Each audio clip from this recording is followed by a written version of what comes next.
ਸਤਨਾਮ ਸ੍ਰੀ ਵਾਹਿਗੁਰੂ ਸਾਹਿਬ ਜੀ। ਨਾਟ ਮਹੱਲਾ ਚੌਥਾ।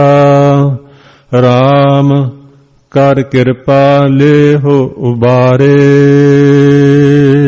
ਵਾਹਿਗੁਰੂ ਜੀ ਕਾ ਖਾਲਸਾ ਵਾਹਿਗੁਰੂ ਜੀ ਕੀ ਫਤਿਹ। ਪਰਮ ਸਤਿਕਾਰਯੋਗ ਗੁਰੂ ਸਾਹਿਬ ਜੀ ਦੀ ਸਾਜੀ ਨਿਵਾਜੀ ਗੁਰੂ ਸਰੂਪ ਗੁਰੂ ਖਾਲਸਾ ਸਾਧ ਸੰਗਤ ਜੀਓ।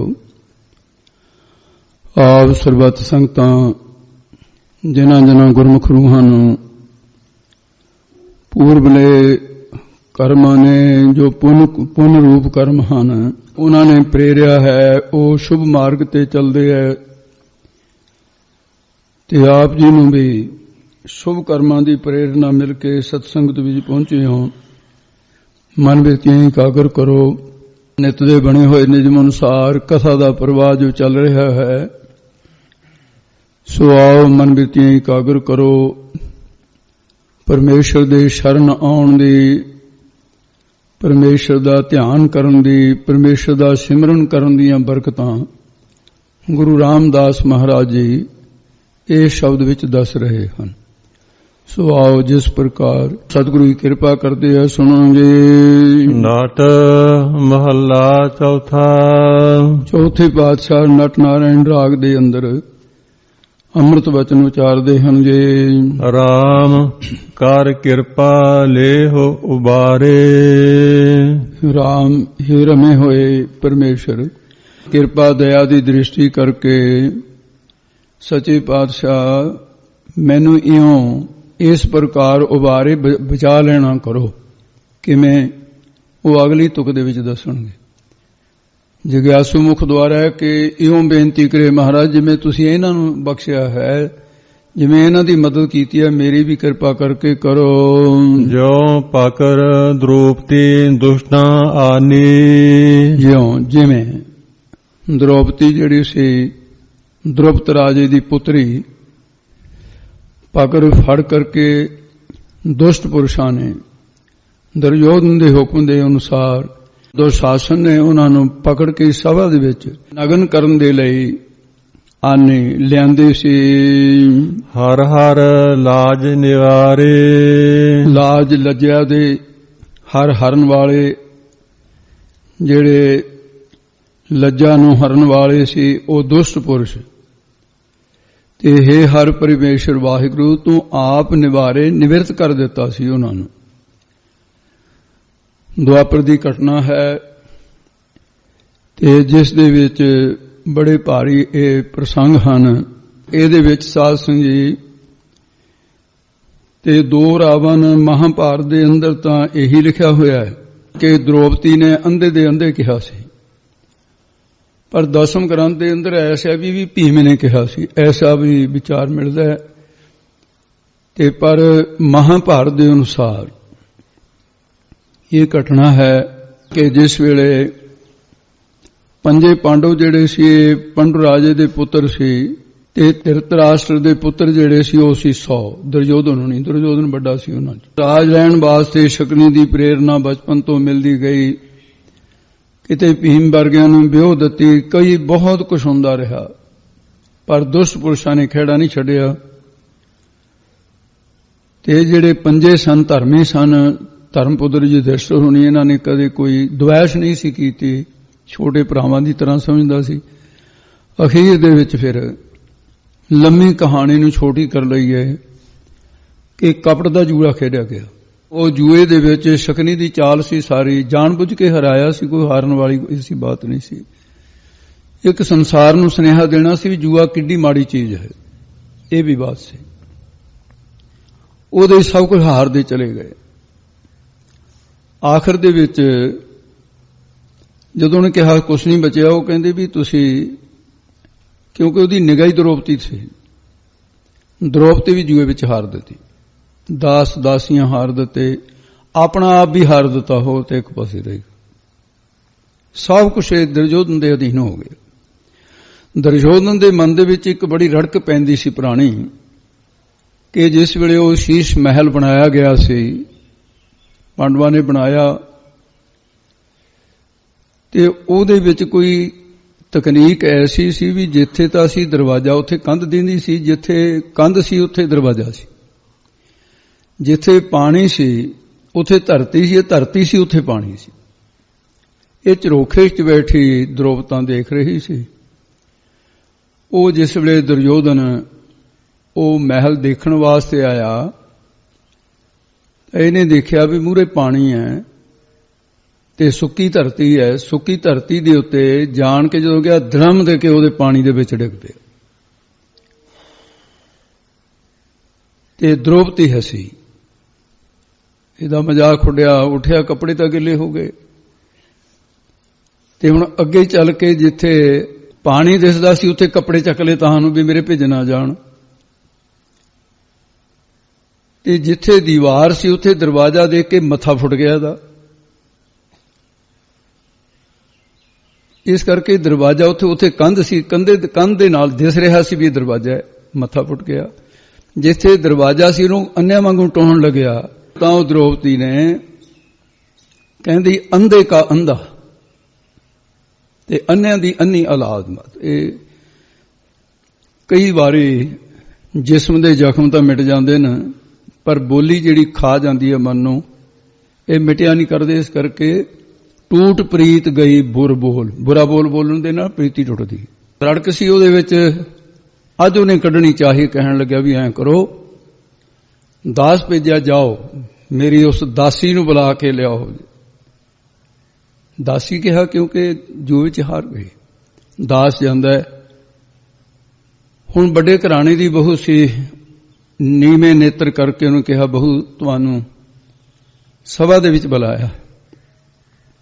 ਦ੍ਰੋਪਤਾ ਨੇ ਕਿਹਾ ਮੈਂ ਹਲੇ ਆ ਨਹੀਂ ਸਕਦੀ, ਮਾਸਿਕ ਧਰਮ ਦੇ ਵਿੱਚ ਹੋਣ ਕਰਕੇ ਮੈਂ ਸੁੱਚ ਪਵਿੱਤਰਤਾ ਸਹਿ ਕੇਸੀ ਇਸ਼ਨਾਨ ਕਰਕੇ, ਉਹਨੂੰ ਸਿਰ ਨਾਵਣੀ ਤਾਂ ਹੀ ਕਹਿੰਦੇ ਆ। ਮਾਸਿਕ ਧਰਮ ਤੋਂ ਬਾਅਦ ਕੇਸੀ ਇਸ਼ਨਾਨ ਕਰਨ ਦੀ ਰੀਤ ਹੈ ਆਦਿ ਕਾਲ ਤੋਂ ਸਾਡੇ ਭਾਰਤ ਵਰਸ਼ੀਆਂ ਵਿੱਚ। ਮੈਂ ਗੁਰੂ ਜਨਾਂ ਦੇ ਸਾਹਮਣੇ ਨਹੀਂ ਜਾ ਸਕਦੀ। ਮੇਰੇ ਪਿਤਾ ਸਹੁਰਾ ਸਾਹਿਬ ਧ੍ਰਿਤਰਾਸ਼ਟਰ ਗੰਗਾ ਪੁੱਤਰ ਨੇ, ਗੁਰੂਕੁਲ ਦੇ, ਤੇ ਆਪ ਆਚਾਰੀਆ ਬੈਠੇ ਨੇ, ਕਿਰਪਾਚਾਰੀਆ ਜੀ, ਦਰੋਣਾਚਾਰੀਆ। ਮੈਂ ਜਾ ਨਹੀਂ ਸਕਦੀ। ਉਹ ਵਾਪਸ ਆ ਗਏ। ਉਹਨੇ ਕਿਹਾ ਵੀ ਕੀ ਗੱਲ ਤੂੰ ਲੈ ਕੇ ਨਹੀਂ ਆਉਣਾ? ਨਹੀਂ ਕਿਹਾ ਜੀ ਆਹ ਗੱਲ ਕਹੀ ਉਹਨੇ। ਮੈਂ ਵੱਟ ਕੇ ਮੂੰਹ ਤੇ ਚਪੇੜ ਮਾਰੀ, ਹਾਲਾਂਕਿ ਮੂੰਹ ਵੱਡਾ ਸੀ ਉਹ ਦਾਸ। ਉਹ ਵਿਚਾਰਾ ਕੀ ਕਰਦਾ ਸੀ, ਬੇਬਸ। ਦੁਸ਼ਾਸਨ ਨੂੰ ਕਿਹਾ ਆਪਣੇ ਛੋਟੇ ਭਰਾ ਨੂੰ, ਕਹਿੰਦਾ ਜਿਸ ਹਾਲਤ ਵਿੱਚ ਹੈ ਉਹਨੂੰ ਪਕੜ ਕੇ ਨਹੀਂ ਲੈ ਕੇ ਆਉਣਾ, ਘਸੀਟ ਕੇ ਲੈ ਕੇ ਆਉਣਾ, ਬੇਪਤੀ ਕਰਨੀ। ਤੇ ਉਸਨੇ ਆ ਕੇ ਇੱਕ ਨਹੀਂ ਪੁੱਛੀ, ਬਾਲਾਂ ਤੋਂ ਫੜ ਲਈ। ਉਹਨੇ ਬਥੇਰਾ ਕਿਹਾ, ਦੇਵਰ ਤੂੰ ਐਸਾ ਕਿਉਂ ਕਰਦਾ ਹੈ, ਮੇਰੇ ਪੁੱਤਾਂ ਵਰਗਾ ਹੈ ਤੂੰ। ਇੱਕ ਕਹਿੰਦਾ ਚੱਲ ਉਧਰ, ਕਹਿੰਦਾ ਤੈਨੂੰ ਬੁਲਾਇਆ। ਬਾਹਾਂ ਮਰੋੜਦਾ, ਉਹ ਛਡਾਉਣਾ ਚਾਹੁੰਦੀ ਹੈ, ਘਸੀਟ ਕੇ ਲੈ ਕੇ ਆਇਆ, ਜਿਵੇਂ ਮਰੇ ਹੋਏ ਪਸ਼ੂ ਨੂੰ ਕੋਈ ਘਸੀਟ ਕੇ ਲੈ ਕੇ ਜਾਂਦਾ ਹੈ। ਤੇ ਉਹ ਜਿਹੜੀ ਇਹ ਸਾਰੀ ਘਟਨਾ ਹੈ,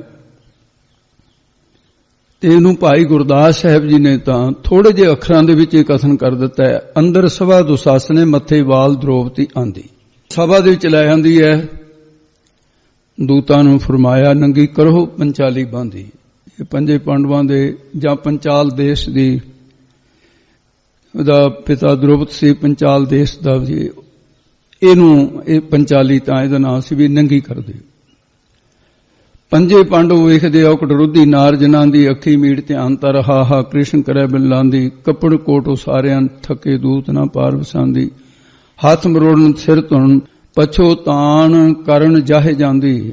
ਘਰ ਆਈ ਠਾਕਰ ਮਿਲੇ ਪੈਦ ਰਹੀ ਬੋਲੇ ਸ਼ਰਮਾਂਦੀ। ਨਾਥ ਅਨਾਥਾਂ ਬਾਣ ਤੁਰਾਂਦੀ। ਤੇ ਇਹਦੇ ਚ ਭੱਟਾਂ ਨੇ ਵੀ ਕਿਹਾ, ਫੁਨ ਦ੍ਰੋਪਦੀ ਲਾਜ ਰੱਖੀ ਹਰ ਪ੍ਰਭ ਜੀ। ਸ਼ੀਨਤ ਵਸਤ ਦੀਨ ਬਹੁ ਸਾਜ। गुरु तेग बहादुर साहब ने कहा, पंचाली को राज सभा में राम नाम सुध आई। ताको दुख हरियो करना मैं अपनी पैज बढ़ाई। ये प्रमाण गुरु तेग बहादुर साहब ने भी द्रौपदी दिया प्रमाण दे के कहा भी परमेश्वर की शरण किन्नी लाभदायक है, जो भी शरण आउंदा उहनूं तार लेंगे। ਇਹਦੇ ਵਿੱਚ सूरदास जी ने एक ग्रंथ बनाया है सूर सागर। ਉਹਦੇ ਵਿੱਚ ਵੀ ਬੜੇ ਪਿਆਰੇ ਇਹ ਬੋਲ ਆਉਂਦੇ ਹੈ, ਤੇ ਕਿਉਂਕਿ ਉਹਨਾਂ ਦੀ ਸੂਰਦਾਸ ਦੀ ਬਾਣੀ ਗੁਰੂ ਗ੍ਰੰਥ ਸਾਹਿਬ ਦੇ ਵਿੱਚ ਦਰਜ ਹੈ। ਉਹ 'ਚ ਲਿਖਿਆ ਹੈ, दुशासन दुमन दुकूल गहे दीन बंध। दीन होके द्रौपदी दुलारी यों पुकारी है। पुकार कीती है, छाड़े पुरखार्थ को छाड़ परै पार्थ से। ते अर्जन वर्गे सूरमियां दी आस छड़ के भीम महा भीम गरीब नीचे को निहारी है। बड़ा भीम बलवान सी, ओदी भी गर्दन अज नीवी हो गई है। अंबर में अंबर अंबार किए बंसी धर, भीखम करण द्रोण बात यों विचारी है। कहंदे पता नहीं सी लग रहा नारी मद सारी है कि सारी मद नारी है, नारी हूं की सारी है कि सारी हूं की नारी है। ये बाबा सूरदास जी ने लिखिया है। ते इस दे एक इहदे मुतलक ये किसी सतपुरुष दे जिहदा नां तां मैनूं मिलिया नहीं भी किस दी रचना है, इस करके पर मैं उस कवि दी कलम नूं नमस्कार करदा हां। ਐਡੀ दर्दनाक कहानी बना के अपने अखरां विचों सतपुरुष ने बोली है। बहुत सुंदर बोल, मैं जिन्नी बार भी पढ़िया उन्नी बार मेरे दिल नूं टुंबिया उन्हां बोलां ने। इस करके संगत जी बेनती करदा हां। ਉਹ ਕਹਿੰਦੇ ऐसा है जिवें अल्लड़ को करी मधोलदा ਏ, तिवें सती नूं पापी ਝੰਜੋੜੀ आवे। बाही चौके ते बाही मरोड़ देवे, हाथी कमल दे फुल तरोड़ी आवे। कहंदे बाह चौके बाह नूं ऐ मरोड़दा है जिवें हाथी कमल दे फुल्लां दी बगीची बढ़ के उहनूं सत्यानाश करदा है। हलकां खिचदा कालियां बदलां चों, बूंदा बन के बूंदा नचोड़ी आवे। दिल दुष्ट दुशासन द्रौपदी नूं धक्के मारदा लिटां मरोड़ी आवे। ते जिस वेले कहंदे ओ द्रौपदी सभा दे विच आ गई, बड़ा दर्दनाक सीन सी। बेवश होई ने, बाल खुले ने, बेपति करन वास्ते दुर्योधन ने हुक्म देता भी भरी सभा विच उहनूं नग्न कर दिओ। उस वेले जिहड़ी द्रौपदी दी हालत सी वो तां ओही जाणदी है। पर अज भी इस कहानी नूं पढ़ के हिरदा उस हमदर्दी दे नाल औरत प्रति जां इहो जिहियां अनेकां सतियां जिहड़ियां 84 दे विच पता नहीं किन्नियां द्रौपदियां बेपति होईयां, वो नक्शा चेते आके द्रौपदी दी गल उहने बेवस होके पहला तो अपने पंजे पतियां वाल वेख्या। एक तो एक बड़े सूरमे सी पर बेवसी नीवियां पा गए। कल्ले कल्ले वाल वेख्या नीवियां पा गए। फिर उन्हें देखिया, उन्हें उच्ची आवाज विच कहा अपने सौरे साहब दे सखे बड़े भराता नूं कि ज्येष्ठ पिता, मैं इस घराने दी नूंह हां, एडा जुल्म नहीं होना नहीं चाहिए। चुप करके नीवी पा के बैठ गया। अखां तो अन्ना सी, चुपे करना चुप कर गया। ते दूसरे थां ते फिर गंगा पुत्र भीष्म पितामह नूं कहा, पितामह तुसीं इस सभा च सब तो वड्डे हो, मेरी रखिया करो। वो भी नीवी पा ली। द्रोणाचार्य नूं कहा, तुसीं इन्हां सारियां दे कैरों पंड दे गुरु हो, शास्त्र विद्या सिखाई है, ये जुल्म करने वास्ते सिखाई है। वो भी नीवी पा गए। कृपाचार्य नूं कहा, तुम कुल गुरु हैं, नीवी पा गए। द्रौपदी वास्ते कोई ठिकाना न रहा। ते फिर उस वेले दुर्योधन गज के कहंदा, जिन्हें बदल गज देन, कहा गर्ज दुर्योधन ने द्रौपदी नूं, गल रंग महलां दी तैनूं याद होसी। तैनूं मैं जे याद नहीं, द्रौपदी रंग महल रचिया सी पांडवां ने। तैं उस वेले की कहा सी? तैं मैनूं अंधे दा अंधा कहा सी। मैं तैनूं याद कराउणा कि उस वेले जां मैं तिल के आसां तां तूं आखिया सी, अन्ने प्यो दी अन्नी औलाद होसी। ये कहा सी ना। कहंदे सुन लै, उसे रंग महल दे विच हुण तां तेरे नाल दुर्योधन आबाद होसी।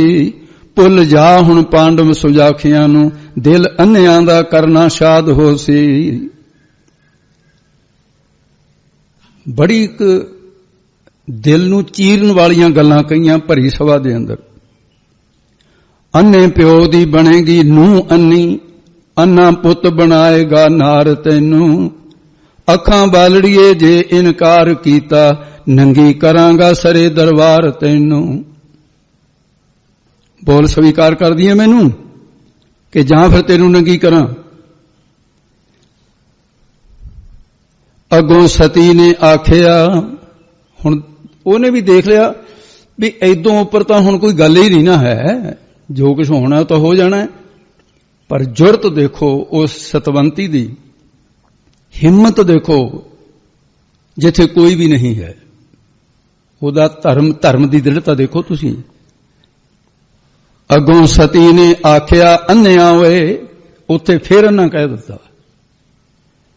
ਅੱਗੋਂ ਸਤੀ ਨੇ ਆਖਿਆ ਅੰਨਿਆ ਓਏ, ਅੰਨਾ ਰਾਜਾ ਤੇ ਨਾਲੇ ਦਰਬਾਰ ਅੰਨਾ। ਇਹ ਸਾਰਾ ਅੰਨਿਆਂ ਦਾ ਹੀ ਲਾਣਾ ਇਕੱਠਾ ਹੋਇਆ, ਇਹ ਦਰਬਾਰ ਵੀ ਅੰਨਿਆਂ ਦਾ। ਅੱਗੋਂ ਸਤੀ ਨੇ ਆਖਿਆ ਅੰਨਿਆ ਓਏ, ਅੰਨਾ ਰਾਜਾ ਤੇ ਨਾਲੇ ਦਰਬਾਰ ਅੰਨਾ। ਸੰਗਤ ਅੰਨਿਆਂ ਦੀ ਪਾਂਡਵ ਹੋਏ ਅੰਨੇ, ਮੇਰੇ ਲਈ ਹੁਣ ਹੋਇਆ ਸੰਸਾਰ ਅੰਨਾ। ਮੇਰੇ ਲਈ ਹੁਣ ਸਾਰਾ ਸੰਸਾਰ ਅੰਨਾ। ਇੱਥੇ ਮੈਨੂੰ ਸੰਜਾਖਾ ਕੋਈ ਨਹੀਂ ਦਿਸਦਾ। ਅੱਖੀਂ ਪੱਟੀਆਂ ਬੰਨ ਕੇ ਮਾਂ ਤੇਰੀ, ਅੰਨੀ ਜੰਮਿਆ ਪੁੱਤ ਬਦਕਾਰ ਅੰਨਾ। ਮਾਵਾਂ ਜਿਹੀਆਂ ਭਾਬੀਆਂ ਨੂੰ ਨਾਰ ਕਹਿ ਕੇ, ਅੰਨੇ ਪਿਓ ਤਾਈ ਲਾਵੇ ਲੀਕ ਅੰਨਾ। ਕਹਿਣ ਲੱਗੀ ਤੇਰੀ ਮਾਂ ਅੱਖਾਂ ਤੋਂ ਪੱਟੀਆਂ ਬੰਨ ਕੇ ਉਹ ਵੀ ਅੰਨੀ, ਪਿਓ ਤੇਰਾ ਅੰਨਾ ਸੀ, ਤੇ ਜੰਮਿਆ ਤੂੰ ਵੀ ਅੰਨਾ ਹੀ ਆ। ਫਿਰ ਮੈਂ ਹੁਣ ਤੈਨੂੰ ਭਰੇ ਦਰਬਾਰ 'ਚ ਕਹਿੰਦੀ ਅੰਨਾ ਤੂੰ ਕਿਉਂ? ਵੱਡੀਆਂ ਭਾਬੀਆਂ ਮਾਵਾਂ ਵਰਗੀਆਂ ਹੁੰਦੀਆਂ ਨੇ ਤੇ ਤੂੰ ਇਹੋ ਜਿਹੇ ਮਾੜੇ ਬਚਨ ਕਹਿ ਰਹੇ ਹਾਂ। ਪਰ ਹੁਣ ਇੱਕ ਗੱਲ ਯਾਦ ਰੱਖੀ, ਪਰ ਤੁਸਾਂ ਅੰਨਿਆਂ ਦੇ ਹੱਥੋਂ ਬਚਾਉਣ ਵਾਲਾ ਹੈਗਾ ਇੱਕ। ਤੁਸਾਂ ਅੰਨਿਆਂ ਦੇ ਹੱਥੋਂ ਬਚਾਉਣ ਵਾਲਾ ਨਹੀਂ, ਦ੍ਰੋਪਦੀ ਦਾ ਕ੍ਰਿਸ਼ਨ ਮੁਰਾਰ ਅੰਨਾ। ਉਧਰ ਕ੍ਰਿਸ਼ਨ ਕਨਈਆ ਦਾ ਧਿਆਨ ਕਰਕੇ ਸਤੀ ਆਪਣਾ ਆਪ ਵਿਸਾਰ ਦਿੱਤਾ। ਉਧਰ ਦੁਸ਼ਟ ਦੁਸ਼ਾਸਨ ਨੇ ਸਾੜੀਆਂ ਦਾ ਲਾ ਕੇ ਲਾ ਅੰਬਾਰ ਦਿੱਤਾ। ਹੱਥਾਂ ਵਿੱਚ ਸਾੜੀ, ਪੈਰਾਂ ਵਿੱਚ ਸਾੜੀ, ਇਰਦ ਗਿਰਦ ਪਿਆ ਘੇਰਾ ਸਾੜੀਆਂ ਦਾ। ਕਿਹੜੇ ਸਾੜੀਆਂ ਵਾਲੇ ਉਹ ਸਾਰ ਦਿੱਤਾ, ਇਹ ਮਹਿਲ ਇੱਕੋ ਵੇਰੀ ਸਾੜੀਆਂ ਦਾ। 5.5 ਗਜ ਦੀ ਸਾੜੀ ਮੁੱਕਦੀ ਨਹੀਂ, ਜ਼ਾਲਮ ਥੱਕ ਕੇ ਆਖਰਕਾਰ ਬੈਠਾ। ਉਹ ਕੀ ਜਾਣਦਾ ਸੀ ਸਤੀ ਦ੍ਰੋਪਦੀ ਦੀ, ਸਾੜੀ ਵਿੱਚ ਹੈ ਕ੍ਰਿਸ਼ਨ ਮੁਰਾਰ ਬੈਠਾ। ਇਹ ਤਾਂ ਪ੍ਰਮਾਣ ਦਿੱਤੇ ਹੈ। ਤੇ ਸੂਰਦਾਸ ਜੀ ਨੇ ਐਵੇਂ ਥੋੜੀ ਗੱਲ ਕਹਿ ਦਿੱਤੀ ਕਿ ਨਾਰੀ ਮਦ ਸਾਰੀ ਹੈ ਕਿ ਸਾਰੀ ਮਦ ਨਾਰੀ ਹੈ। ਨਾਰੀ ਹੂੰ ਕੀ ਸਾਰੀ ਹੈ ਕਿ ਸਾਰੀ ਹੂੰ ਕੀ ਨਾਰੀ ਹੈ। ਕਹਿੰਦੇ ਇਹ ਨਹੀਂ ਸੀ ਪਤਾ ਲੱਗਦਾ ਵੀ ਸਾੜੀਆਂ ਦੀ ਉਹ ਇਸਤਰੀ ਬਣੀ ਹੋਈ ਹੈ ਜਾਂ ਇਸਤਰੀ ਸਾੜੀਆਂ ਦੀ ਹੈ। ਇੱਥੇ ਗੁਰੂ ਰਾਮਦਾਸ ਮਹਾਰਾਜ ਨੇ ਇਹ ਪ੍ਰਮਾਣ ਦਿੱਤਾ।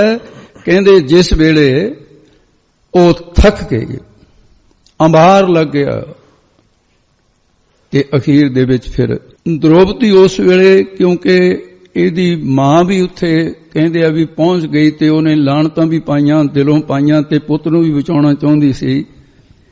ਤੇ ਜਿਸ ਵੇਲੇ ਫਿਰ ਦ੍ਰੋਪਦੀ ਨੇ ਦੇਖਿਆ ਵੀ ਭਗਵਾਨ ਬੌੜ ਗਏ, ਇਹ ਫਿਰ ਆਪਣੀ ਜ਼ਬਾਨ ਤੇ ਕਹਿਣ ਲੱਗੀ ਵੀ ਅੱਜ ਮੈਂ ਭਰੇ ਦਰਬਾਰ ਦੇ ਵਿੱਚ ਗੁਰੂ ਜਨ ਵੀ ਸੁਣ ਲੈਣ ਤੇ ਸੂਰਾ ਸੰਸਾਰ ਤੇ ਦੇਵ ਜਨ ਵੀ ਸੁਣ ਲੈਣ, ਗੁਪਤ ਰੂਹਾਂ ਜਾਂ ਇਸ ਲੋਕ ਦੇ ਪਰਲੋਕ ਦੇ ਜਿੰਨੇ ਵੀ ਸਤਿਪੁਰਸ਼ੋ ਸੁਣੋ ਕਿ ਮੇਰਾ ਜੇ ਸਤ ਧਰਮ ਕਾਇਮ ਹੈ, ਮੈਂ ਇਸ ਨੂੰ ਸ਼ਰਾਪ ਦੇਣ ਲੱਗੀ ਹਾਂ। ਉਸ ਵੇਲੇ ਫਿਰ ਅੰਨਾ ਤੜਫ ਉੱਠਿਆ, ਕਿਹਾ ਬੇਟੀ ਸ਼ਰਾਪ ਨਾ ਦੇਈ, ਜੋ ਮਰਜ਼ੀ ਮੰਗ ਲੈ। ਦੁਰਯੋਧਨ ਦੀ ਮਾਂ ਨੇ, ਗੰਧਾਰੀ ਨੇ ਵੀ ਆ ਕੇ ਜੈਸਾ ਰੋਲ ਅਦਾ ਕਰਨਾ ਚਾਹੀਦਾ ਸੀ ਕੀਤਾ। ਉਸ ਵੇਲੇ ਡਰੇ ਹੋਏ ਨੇ ਕਿ ਪੁੱਤਰੀ ਜੋ ਮਰਜ਼ੀ ਮੰਗ ਲੈ ਮੈਂ ਉਹੀ ਦਊਂ। ਉਸ ਵੇਲੇ ਨੇ ਮੰਗਿਆ ਸੀ ਵੀ ਮੇਰੇ 5 ਪਤੀ ਜਿਹੜੇ ਨੇ ਇਹ ਆਜ਼ਾਦ ਹੋਣੇ ਚਾਹੀਦੇ। ਉਹਨੇ ਕਿਹਾ ਕੀਤੇ। ਇਹਦੇ ਦਾਸ ਦਾਸੀਆਂ ਆਜ਼ਾਦ ਹੋਣੇ ਚਾਹੀਦੇ ਨੇ, ਕੀਤੇ। ਹੋਰ ਮੰਗ। ਤੇ ਉਸਨੇ ਇਹਦੇ ਨਾਲ ਵੀ ਇਹਨਾਂ ਦੇ ਸ਼ਸਤਰ ਅਸਤਰ ਜਿਹੜੇ ਉਹ ਵੀ ਜੂਏ ਚ ਹਾਰ ਗਏ, ਉਹ ਵੀ ਕਹਿੰਦੇ ਇਹ ਵੀ ਦਿੱਤੇ। ਤੇ ਜਿਹੜਾ ਰਾਜ ਇਹਨਾਂ ਨੇ ਹਾਰਿਆ ਸੀ ਉਹ ਰਾਜ ਵਾਪਸ ਕਰ ਦਿੱਤਾ ਜਾਵੇ, ਸਭ ਕੁਝ ਵਾਪਸ ਕਰ ਦਿੱਤਾ। ਤੇ ਜਿਸ ਵੇਲੇ ਹੁਣ ਭਾਈ ਗੁਰਦਾਸ ਲਿਖਦੇ ਨੇ, ਕਹਿੰਦੇ ਵਾਪਸ ਆ ਰਹੀ ਹੈ, ਤੇ ਭਗਵਾਨ ਕ੍ਰਿਸ਼ਨ ਜੀ ਜਦੋਂ ਮਿਲਦੇ ਹੈ ਤਾਂ ਭਗਵਾਨ ਕ੍ਰਿਸ਼ਨ ਜੀ ਕਹਿੰਦੇ ਨੇ ਭੈਣਾ, ਕਿਉਂਕਿ ਆਪਣੀ ਸਖੀ ਭੈਣ ਨਾਲੋਂ ਵੱਧ ਪਿਆਰ ਕਰਦੇ ਸੀ। ਅਰਜਨ ਨੂੰ ਭਗਵਾਨ ਕ੍ਰਿਸ਼ਨ ਦੀ ਸਖੀ ਭੈਣ ਸੁਭਦਰਾ ਵਿਆਹੀ ਹੋਈ ਸੀ। ਦ੍ਰੋਪਦੀ ਨੂੰ ਉਹਦੇ ਨਾਲੋਂ ਜ਼ਿਆਦਾ ਸਥਾਨ ਦਿੰਦੇ ਸੀ ਕਿਉਂਕਿ ਉਹ ਭਗਤਣੀ ਸੀ। ਭਗਵਾਨ ਕ੍ਰਿਸ਼ਨ ਜੀ ਥੋੜਾ ਜਿਹਾ ਇਹਨਾਂ ਨੂੰ ਹਾਸ ਰਸ ਦੇ ਵਿੱਚ ਆ ਕੇ ਗੱਲ ਕਰਨ ਦਾ ਸੁਭਾਅ, ਕਹਿਣ ਲੱਗੇ ਭੈਣਾ ਤੇਰੀ ਇੱਜ਼ਤ ਰਹਿ ਗਈ, ਤੂੰ ਮੈਨੂੰ ਯਾਦ ਕੀਤਾ ਸੀ। ਤੇ ਅੱਗੋਂ ਦ੍ਰੋਪਦੀ ਕਹਿਣ ਲੱਗੀ ਕੋਈ ਮੇਰੇ ਤੇ ਅਹਿਸਾਨ ਥੋੜੀ ਕੀਤਾ ਤੁਸੀਂ। ਕਹਿੰਦੇ ਲੈ ਐਡੀ ਜਲਦੀ ਭੁੱਲ ਗਈ? ਕਹਿੰਦੀ ਨਹੀਂ ਭੁੱਲੀ ਨਹੀਂ, ਆਸਾਨ ਨਹੀਂ ਕੋਈ। ਕਹਿੰਦੇ ਕੀ ਹੈ ਆਸਾਨ? ਕੋਈ ਨਹੀਂ। ਕਹਿੰਦੇ ਬਿਲਕੁਲ ਨਹੀਂ। ਤੇ ਇਹ ਬਾਤ ਇਸ ਤਰ੍ਹਾਂ ਹੈ, ਭਗਵਾਨ ਨੇ ਪੁੱਛਿਆ ਜੀ ਪੈਜ ਰਹੀ ਬੋਲੇ ਸ਼ਰਮਾਂਦੀ, ਘਰ ਆਈ ਠਾਕਰ ਮਿਲੇ ਪੈਜ ਰਹੀ ਬੋਲੇ ਸ਼ਰਮਾਂਦੀ। ਕਹਿੰਦੀ ਭਗਵਾਨ ਜੀ ਤੂੰ ਆਪਣੀ ਆਦਤ ਪੂਰੀ ਕੀਤੀ ਹੈ, ਤੇਰੀ ਆਦਤ ਹੈ ਜਿਹੜਾ ਤੇਰੀ ਸ਼ਰਨ ਵਿੱਚ ਆ ਜਾਂਦਾ ਹੈ ਉਹਨੂੰ ਤੂੰ ਬਚਾਉਂਦਾ ਹੀ ਬਚਾਉਂਦਾ। ਮੇਰੀ ਪੈਜ ਰਹਿ ਗਈ, ਇੱਜ਼ਤ ਰਹਿ ਗਈ, ਮੈਂ ਤੇਰੀ ਸ਼ਰਨ ਵਿੱਚ ਆਈ। ਪਰ ਪਹਿਲਾਂ ਕਿਉਂ ਨਹੀਂ ਬੋੜਿਆ? ਮੈਂ ਤੈਨੂੰ ਬਥੇਰਾ ਕਿਹਾ ਬਿੰਦਰਾਵਨ ਵਾਸੀ ਮਥੁਰਾ ਨਿਵਾਸੀ ਮੇਰੀ ਸਹਾਇਤਾ ਕਰ, ਹੇ ਮੁਰਲੀ ਮਨੋਹਰ ਮੇਰੀ ਸਹਾਇਤਾ ਕਰ। ਨਹੀਂ ਆਇਆ। ਜਦੋਂ ਕਿਹਾ ਹੇ ਸਰਬ ਵਿਆਪੀ ਮੇਰੀ ਸਹਾਇਤਾ ਕਰ, ਉਸੇ ਵੇਲੇ ਪ੍ਰਗਟ ਹੋ ਗਏ। ਨਾਥ ਨਾਥਾਂ ਬਾਣ ਤੁਨਾਂ ਦੀ। ਇਉਂ ਮਹਾਰਾਜ ਸਾਹਿਬ ਜੀ ਨੇ ਇਹ ਪਾਵਨ ਵਚਨ ਕਹੇ ਹੈ, ਜਿਉਂ ਪਕੜ ਦ੍ਰੋਪਦੀ ਦੁਸ਼ਟਾਂ ਆਨੀ, ਤਾਂ ਉਸ ਵੇਲੇ ਜਿਹੜੀ ਲੈ ਕੇ ਆਂਦੀ ਸੀ ਉਹਦੀ ਇੱਜ਼ਤ ਰੱਖੀ ਹੈ। ਫਿਰ ਬੋਲ ਦੋ ਜੀ ਇੱਕ ਵਾਰੀ, ਹਰ ਹਰ ਲਾਜ ਨਿਵਾਰੇ। ਤੇ ਜਿਸ ਪ੍ਰਕਾਰ ਇਹ ਦੁਸ਼ਟਾਂ ਨੇ ਫੜ ਕੇ ਦੁਸ਼ਾਸਨ ਨੇ ਲੈ ਕੇ ਆਂਦਾ ਸੀ, ਤਾਂ ਫਿਰ ਪਰਮੇਸ਼ਰ ਵਾਹਿਗੁਰੂ ਨੇ ਉਹਦੀ ਜਿਹੜੀ ਲੱਜਾ ਰੱਖੀ ਹੈ, ਤੇ ਉਹ ਲੱਜਾ ਨਿਵਾਰਨਾ ਚਾਹੁੰਦੇ ਸੀ, ਹਰਨਾ ਚਾਹੁੰਦੇ ਸੀ ਲੱਜਾ। ਹਰ ਪਰਮੇਸ਼ਰ ਨੇ ਆਪ ਨਿਵਾਰੇ, ਨਿਵਰਤੀ ਕਰ ਦਿੱਤੇ ਉਹਨਾਂ ਨੂੰ। ਇਸੇ ਤਰ੍ਹਾਂ ਅੰਤਰੀ ਭਾਵ ਦੇ ਵਿੱਚ ਇਹ ਜੋ ਪਕਰ ਦ੍ਰੋਪਦੀ ਦੁਸ਼ਟਾਂ ਆਨੀ, ਇਸੇ ਪ੍ਰਕਾਰ ਸਾਡੀ ਬੁੱਧੀ ਰੂਪੀ ਦ੍ਰੋਪਦੀ ਹੈ, ਤੇ ਉਹ ਸਤ ਸੰਤੋਖ ਦਇਆ ਧਰਮ ਆਦਿ ਗੁਣਾਂ ਤੋਂ ਹੀਣੀ ਹੋਣ ਕਰਕੇ ਉਹ ਜਿਹੜੇ ਦੁਸ਼ਾਸਨ ਦੀ ਤਰ੍ਹਾਂ ਜਾਂ ਫਿਰ ਇਹ ਦੁਰਯੋਧਨ ਦੀ ਤਰ੍ਹਾਂ ਕਾਮ ਕ੍ਰੋਧ ਲੋਭ ਮੋਹ ਹੰਕਾਰ ਹਨ, ਤੇ ਉਹਨਾਂ ਨੇ ਤੇ ਇਸ ਨੂੰ ਪਕੜ ਲਿਆ ਹੈ। ਇਸ ਕਰਕੇ ਐਸਾ ਪਕੜਿਆ ਹੈ ਉਹ ਬੇਪਤੀ ਕਰ ਰਹੇ ਹਨ ਥਾਂ ਥਾਂ, ਕਾਮ ਕ੍ਰੋਧ ਲੋਭ ਮੋਹ ਹੰਕਾਰ। ਜਿਵੇਂ ਉਹਨੂੰ ਵਸਤਰਹੀਣ ਕਰਕੇ ਬੇਪਤੀ, ਇਸੇ ਤਰ੍ਹਾਂ ਇਹ ਸਾਰੀ ਪੰਜੇ ਬੇਪਤੀ ਕਰਦੇ ਨੇ। ਇਹਨਾਂ ਤੋਂ ਮਾਰਾ ਰੱਖਿਆ ਕਰੋ। ਹਰ ਹਰ ਲਾਜ ਨਿਵਾਰੇ। ਹਰ ਹਰੀ ਹਰ ਪਰਮੇਸ਼ਰ ਇਹਨਾਂ ਨਿਰਲੱਜ ਕਰਨ ਵਾਲਿਆਂ ਤੋਂ ਨਿਵਾਰੇ। ਮਹਾਰਾਜ ਨਿਵਰਤ ਕਰ ਦਿਓ, ਕਿਰਪਾ ਕਰੋ। ਜਿਵੇਂ ਦ੍ਰੋਪਦੀ ਦੀ ਲਾਜ ਰੱਖੀ ਹੈ, ਸਾਡੀ ਵੀ ਮਹਾਰਾਜ ਲਾਜ ਰੱਖੋ। ਰਹਾਉ ਅਸਾਈ ਦੇ ਕੇ ਫਰਮਾਉਂਦੇ ਆ ਜੀ, ਕਰ ਕਿਰਪਾ ਜਾਚਕ ਜਾਨ ਤੇਰੇ। हे ਪਰਮੇਸ਼ਰ ਮੇਰੇ ਉੱਤੇ ਕਿਰਪਾ ਦਇਆ ਦ੍ਰਿਸ਼ਟੀ ਕਰੋ, ਤੇ ਆਪ ਮੈਨੂੰ, ਮੈਂ ਤੁਹਾਡਾ ਜਨ ਹਾਂ, ਸੇਵਕ ਹਾਂ। ਮੈਂ ਜਨ ਸੇਵਕ ਤੇਰੇ ਦਰ ਦਾ ਜਾਚਕ ਮੰਗਤਾ ਹਾਂ। ਇੱਕ ਮੰਗੋ ਦਾਨ ਪਿਆਰੇ। ਮੈਂ ਇੱਕ ਆਪ ਜੀ ਦੇ ਪਾਸੋਂ ਨਾਮ ਦਾ ਦਾਨ ਮੰਗਦਾ ਹਾਂ। ਕਰਤਾ ਤੂੰ ਮੇਰਾ ਜਜਮਾਨ, ਇੱਕ ਦਖਣਾ ਹੋ ਤੈ ਪੈ ਮੰਗੋ, ਦੇਹੋ ਆਪਣਾ ਨਾਮ। ਮੈਨੂੰ ਨਾਮ ਦਿਓ ਮਹਾਰਾਜ।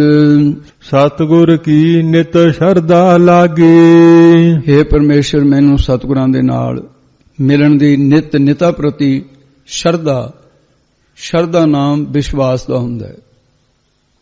ਮੇਰਾ ਵਿਸ਼ਵਾਸ ਲੱਗਿਆ ਹੈ ਤੇ ਗੁਰੂ ਦੇ ਉੱਤੇ ਭਰੋਸਾ ਹੈ, ਅਟਲ ਵਿਸ਼ਵਾਸ ਹੈ। ਤੇ ਸ਼ਰਧਾ ਸੱਤਿਆ ਦਾ ਭਾਵ ਹੈ, ਸੱਤ ਦੇ ਨਾਲ ਜੁੜ ਜਾਣਾ। ਤੇ ਐਸਾ ਵੀ ਇਹ ਗ੍ਰੰਥਾਂ ਦੇ ਅੰਦਰ ਇਹਦਾ ਅਰਥ ਕੀਤਾ ਹੋਇਆ। ਇਉਂ ਸ਼ਰਧਾ ਵਿਸ਼ਵਾਸ ਮੇਰੀ ਲਗਨ ਲੱਗੀ ਹੋਈ ਹੈ। ਲਗਨ ਨੂੰ ਵੀ ਕਹਿੰਦੇ ਸ਼ਰਧਾ ਲੱਗੀ, ਵਿਸ਼ਵਾਸ ਲੱਗ ਗਿਆ, ਭਾਵਨਾ ਜੁੜ ਗਈ ਹੈ ਮੇਰੀ। ਮੋਕਾ ਹਰ ਗੁਰ ਮੇਲ ਸਵਾਰੇ। ਇਸ ਲਈ ਹੈ ਹਰ ਪਰਮੇਸ਼ਰ ਮੋਹ ਕੋ ਮੈਨੂੰ ਗੁਰਾਂ ਦੇ ਨਾਲ ਮੇਲ ਕੇ ਮੇਰਾ ਜੀਵਨ ਸਵਾਰ ਦੇਣਾ ਕਰੋ ਜੀ। ਮੈਂ ਆਪਣਾ ਜੀਵਨ ਆਪ ਨਹੀਂ ਸਵਾਰ ਸਕਦਾ, ਮੈਨੂੰ ਗੁਰਾਂ ਦੇ ਮੇਲ ਦੁਆਰਾ ਆਪਣੇ ਸਰੂਪ ਦਾ ਗਿਆਨ ਦੇ ਕੇ ਸਵਾਰ ਦੇਣਾ ਕਰੋ ਜੀ। ਸਾਖਤ ਕਰਮ ਪਾਣੀ ਜੋ ਮਥੀਐ। ਤੇ ਕਹਿੰਦੇ ਸਾਖਤਾਂ ਦੇ ਜਿਹੜੇ ਸਾਖਤ ਕੌਣ ਹੈ? ਕਠੋਰ ਚਿੱਤ, ਪੱਥਰਵਤ, ਜਿੰਨਾ ਮਰਜ਼ੀ ਉਪਦੇਸ਼ ਦਿਓ ਮੰਨਣਾ ਨਹੀਂ। ਸਾਖਤ ਪੁਰਖਾਂ ਦੇ ਸਹਿਤ ਕਾਮਨਾ ਦੇ ਕੀਤੇ ਹੋਏ ਜਿਹੜੇ ਕਰਮ ਹਨ, ਸਕਾਮ ਕਰਮ ਇਉਂ ਹਨ ਜਿਵੇਂ ਭਾਈ ਪਾਣੀ ਦੇ ਵਿੱਚ ਕੋਈ ਮਧਾਣੀ ਪਾ ਬੈਠੇ, ਉਹਨੂੰ ਮੱਥੀਏ ਰਿੜਕਦਾ ਰਹੇ ਤੇ ਫਿਰ ਕੀ ਹੋਏਗਾ? ਤੇ ਉਹਦੇ ਚੋਂ ਮੱਖਣ ਤਾਂ ਨਿਕਲਣਾ ਨਹੀਂ। ਅੱਗੇ ਦੱਸਦੇ ਹਨ, ਨਿਤ ਪਾਣੀ ਝੂਲ ਝੁਲਾਰੇ। ਨੇਤਾ ਪ੍ਰਤੀ ਪਾਣੀ ਦੇ ਝੋਲ ਝੁਲਾਰੇ, ਝਲਾਉਣੇ, ਹਿਲਾਉਣਾ, ਉਹਦੇ ਕਰਕੇ ਪਾਣੀ ਚੋਂ ਝੱਗ ਹੀ ਨਿਕਲਦੀ ਹੈ, ਮੱਖਣ ਤਾਂ ਨਹੀਂ ਨਿਕਲਦਾ। ਨੇਤਾ ਪ੍ਰਤੀ ਪਾਣੀ ਦੇ ਰਿੜਕਣ ਕਰਕੇ ਪਾਣੀ ਦੇ ਝੁਲਾਰੇ ਬੁਲਬੁਲੇ ਹੀ ਨਿਕਲਣਗੇ, ਕਿਉਂਕਿ ਮਹਾਰਾਜ ਸਾਹਿਬ ਜੀ ਨੇ ਫਰਮਾਨ ਕੀਤਾ ਹੈ, ਕਹਿੰਦੇ ਜਲ ਮਥੀਐ ਜਲ ਦੇਖੀਐ ਭਾਈ, ਇਹੋ ਜਗ ਏਹਾ ਵਥ। ਪਾਣੀ ਨੂੰ ਮਥਨ ਕਰੋਗੇ ਪਾਣੀ ਹੀ ਨਿਕਲੂਗਾ ਉਹਦੇ ਵਿੱਚ। ਨੀਰ ਬਲੋਵੈ ਅਤ ਸ਼ਰਮ ਪਾਵੈ, ਨੈਨੂੰ ਕੈਸੇ ਰੀਸੈ, ਮੱਖਣ ਕਿਵੇਂ ਨਿਕਲੇ? ਇਸ ਕਰਕੇ ਉਹ ਤਾਂ ਸਕਾਮ ਕਰਮ ਜਿਹੜੇ ਕਾਮਨਾ ਸਹਿਤ ਕਰਮ ਨੇ ਉਹ ਪਾਣੀ 'ਚ ਮਧਾਣੀ ਹੈ। ਨਿਸ਼ਕਾਮ ਕਰਮ ਅੰਤਕਰਮ ਨੂੰ ਸ਼ੁੱਧ ਕਰਦੇ ਨੇ। ਇਸੇ ਪ੍ਰਕਾਰ ਜੇ ਸਾਖਤ ਕਰਮ ਪਾਣੀ ਜੋ ਮਥੀਐ। ਸਾਖਤ ਪੁਰਖ ਬੁੱਧ ਰੂਪੀ ਮਧਾਣੀ ਨਾਲ ਸਕਾਮ ਕਰਮਾਂ ਜਾਂ ਪਦਾਰਥਾਂ ਰੂਪੀ ਪਾਣੀ ਨੂੰ ਰਿੜਕਦੇ ਰਹਿੰਦੇ। ਨੇਤਾ ਪ੍ਰਤੀ ਪਦਾਰਥਾਂ ਜਾਂ ਸਕਾਮ ਕਰਮਾਂ ਰੂਪੀ ਪਾਣੀ ਨੂੰ ਝਲਾਉਣੇ, ਰਿੜਕਣੇ ਕਰਕੇ ਵਿਸ਼ੇ ਸੁਖ ਰੂਪੀ ਝੱਗੇ ਹੀ ਨਿਕਲਦੀ ਹੈ, ਹੋਰ ਕੀ ਨਿਕਲਦਾ ਉਹਦੇ ਵਿੱਚੋਂ? ਸਿਧਾਂਤ ਰੂਪੀ ਮੱਖਣ ਤਾਂ ਨਿਕਲਦਾ ਨਹੀਂ ਹੈ। ਇਸ ਕਰਕੇ ਨਿਤ ਪਾਣੀ ਝੂਲ ਝੁਲਾਰੇ। ਸਾਖਤ ਪੁਰਖਾਂ ਨੂੰ ਸਕਾਮ ਕਰਮਾਂ ਦਾ ਫਲ ਫੁੱਲ ਪਦਾਰਥ ਪ੍ਰਾਪਤ ਹੋ ਜਾਂਦਾ ਹੈ, ਪਰ ਆਤਮਿਕ ਆਨੰਦ ਨਹੀਂ ਪ੍ਰਾਪਤ ਹੁੰਦਾ। ਨਿਤ ਪਾਣੀ ਝੋਲ ਝੁਲਾਰੇ, ਉਹ ਵਿਸ਼ੇ ਸੁਖ ਦੇ ਝੁਲਾਰੀ ਮਿਲਦੇ ਹੈ, ਆਤਮ ਸੁਖ ਨਹੀਂ ਮਿਲਦਾ ਹੈ। ਇਹ ਹੈ ਪਾਣੀ ਦੀ ਨਿਹਾਈ। ਅੱਗੇ ਦੱਸਦੇ ਨੇ, ਮਿਲ ਸਤ ਸੰਗਤ ਪਰਮ ਪਦ ਪਾਇਆ। ਜਿਨ੍ਹਾਂ ਨੇ ਸਤ ਸੰਗਤ ਦੇ ਨਾਲ ਮਿਲ ਕੇ ਪਰਮ ਵੱਡੀ ਪਦਵੀ ਭਾਵ ਆਤਮ ਪਦ ਨੂੰ ਪਾਇਆ, ਪਾਉਣਾ ਕੀਤਾ ਹੈ, ਤੇ ਉਹਨਾਂ ਨੇ ਫਿਰ ਕੱਢ ਮਾਖਣ ਕੀ ਗਟਕਾਰੇ। ਉਹਨਾਂ ਨੇ ਬ੍ਰਹਮਾਨੰਦ ਰੂਪੀ ਮੱਖਣ ਨੂੰ ਕੱਢ ਨਿਕਾਲ ਕਰਕੇ ਗਟਕਾਰੇ, ਇੱਕ ਰਸ ਖਾਣਾ ਕੀਤਾ ਹੈ। ਸੰਤ ਹੋ ਮਾਖਣ ਖਾਇਆ, ਛਾਛ ਪੀਆ ਸੰਸਾਰ ਨਿੰਦਿਆ ਰੂਪੀ ਲੱਸੀ ਪੀਂਦਾ ਹੈ। ਬ੍ਰਹਮ ਗਿਆਨ ਦਾ ਮੱਖਣ ਮਹਾਪੁਰਸ਼ ਉਹਨਾਂ ਦੇ ਹਿੱਸੇ ਆਇਆ। ਇਸੇ ਤਰ੍ਹਾਂ ਜਿਵੇਂ ਦੁੱਧ ਦੇ ਰਿੜਕਣ ਨਾਲ ਮੱਖਣ ਲਈਦਾ ਹੈ, ਤੇ ਇਸੇ ਪ੍ਰਕਾਰ ਸਤਸੰਗਤ ਦੇ ਨਾਲ ਮਿਲ ਕੇ ਨਿਸ਼ਕਾਮ ਕਰਮਾਂ ਰੂਪੀ ਦੁੱਧ ਨੂੰ ਦੇਹ ਰੂਪੀ ਚਾਟੀ ਵਿੱਚ ਵਿਵੇਕ ਰੂਪੀ ਮਧਾਣੀ ਪਾ ਕੇ ਪ੍ਰੇਮ ਰੂਪੀ ਰੱਸੀ ਦੇ ਨਾਲ ਨਿਸ਼ਚੈ ਰੂਪੀ ਪੁੜ ਨੂੰ ਸ਼ਰਧਾ ਰੂਪੀ ਰੱਸੀ ਦੇ ਨਾਲ ਬੰਨਿਆ ਹੋਇਆ ਹੈ। ਅਵਿਦਿਆ ਰੂਪੀ ਨੀਂਦ ਨੂੰ ਤਿਆਗ ਕੇ, ਦੁੱਧ ਰਿੜਕਣ ਵਾਲਾ ਜੇ ਉਹਨੂੰ ਨੀਂਦ ਆਉਂਦੀ ਹੋਵੇ ਦੁੱਧ ਨਹੀਂ ਰਿੜਕ ਸਕਦਾ, ਸੁਸਤ ਹੋ ਜਾਊਗਾ। ਅਵਿਦਿਆ ਰੂਪੀ ਨੀਂਦ ਨੂੰ ਤਿਆਗਨ ਕਰਕੇ ਇਹਦਾ ਜਿਹੜਾ ਨਿੰਦਰਾ ਅਵਿਦਿਆ ਦੀ ਨੀਂਦ ਦਾ ਤਿਆਗ ਕਰਨਾ ਹੈ, ਇਹ ਨੇਤਰਾ ਪਾਇਆ ਹੋਇਆ ਹੈ।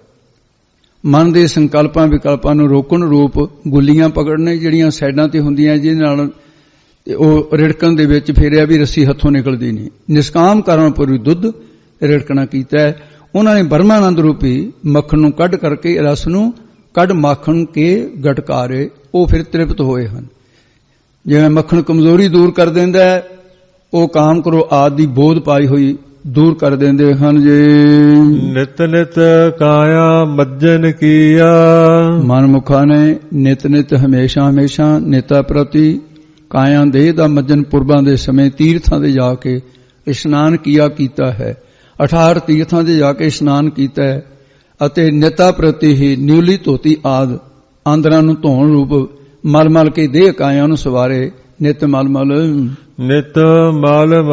ਦੇਹ ਸਵਾਰੇ। ਇਹੋ ਮਲ ਕੇ ਦੇਹ ਕਾਇਆ ਨੂੰ ਸਵਾਰਨਾ ਕੀਤਾ ਹੈ, ਦੇਹ ਨੂੰ ਸਵਾਰ ਕੇ ਸੂਖਮ ਬਣਾ ਲਿਆ ਹੈ। ਮੇਰੇ ਸਤਿਗੁਰ ਕੇ ਮਨ ਬਚਨ ਨਾ ਭਾਏ। ਐਸੇ ਸਾਧਨਾ ਕਰਨ ਵਾਲੇ ਪੁਰਖਾਂ ਨੂੰ ਮੇਰੇ ਸਤਿਗੁਰੂ ਜੀ ਦੇ ਬਚਨ ਵਾਕ ਮਨ ਮੰਨਣ ਨਹੀਂ ਭਾਉਂਦੇ, ਚੰਗੇ ਨਹੀਂ ਲੱਗਦੇ।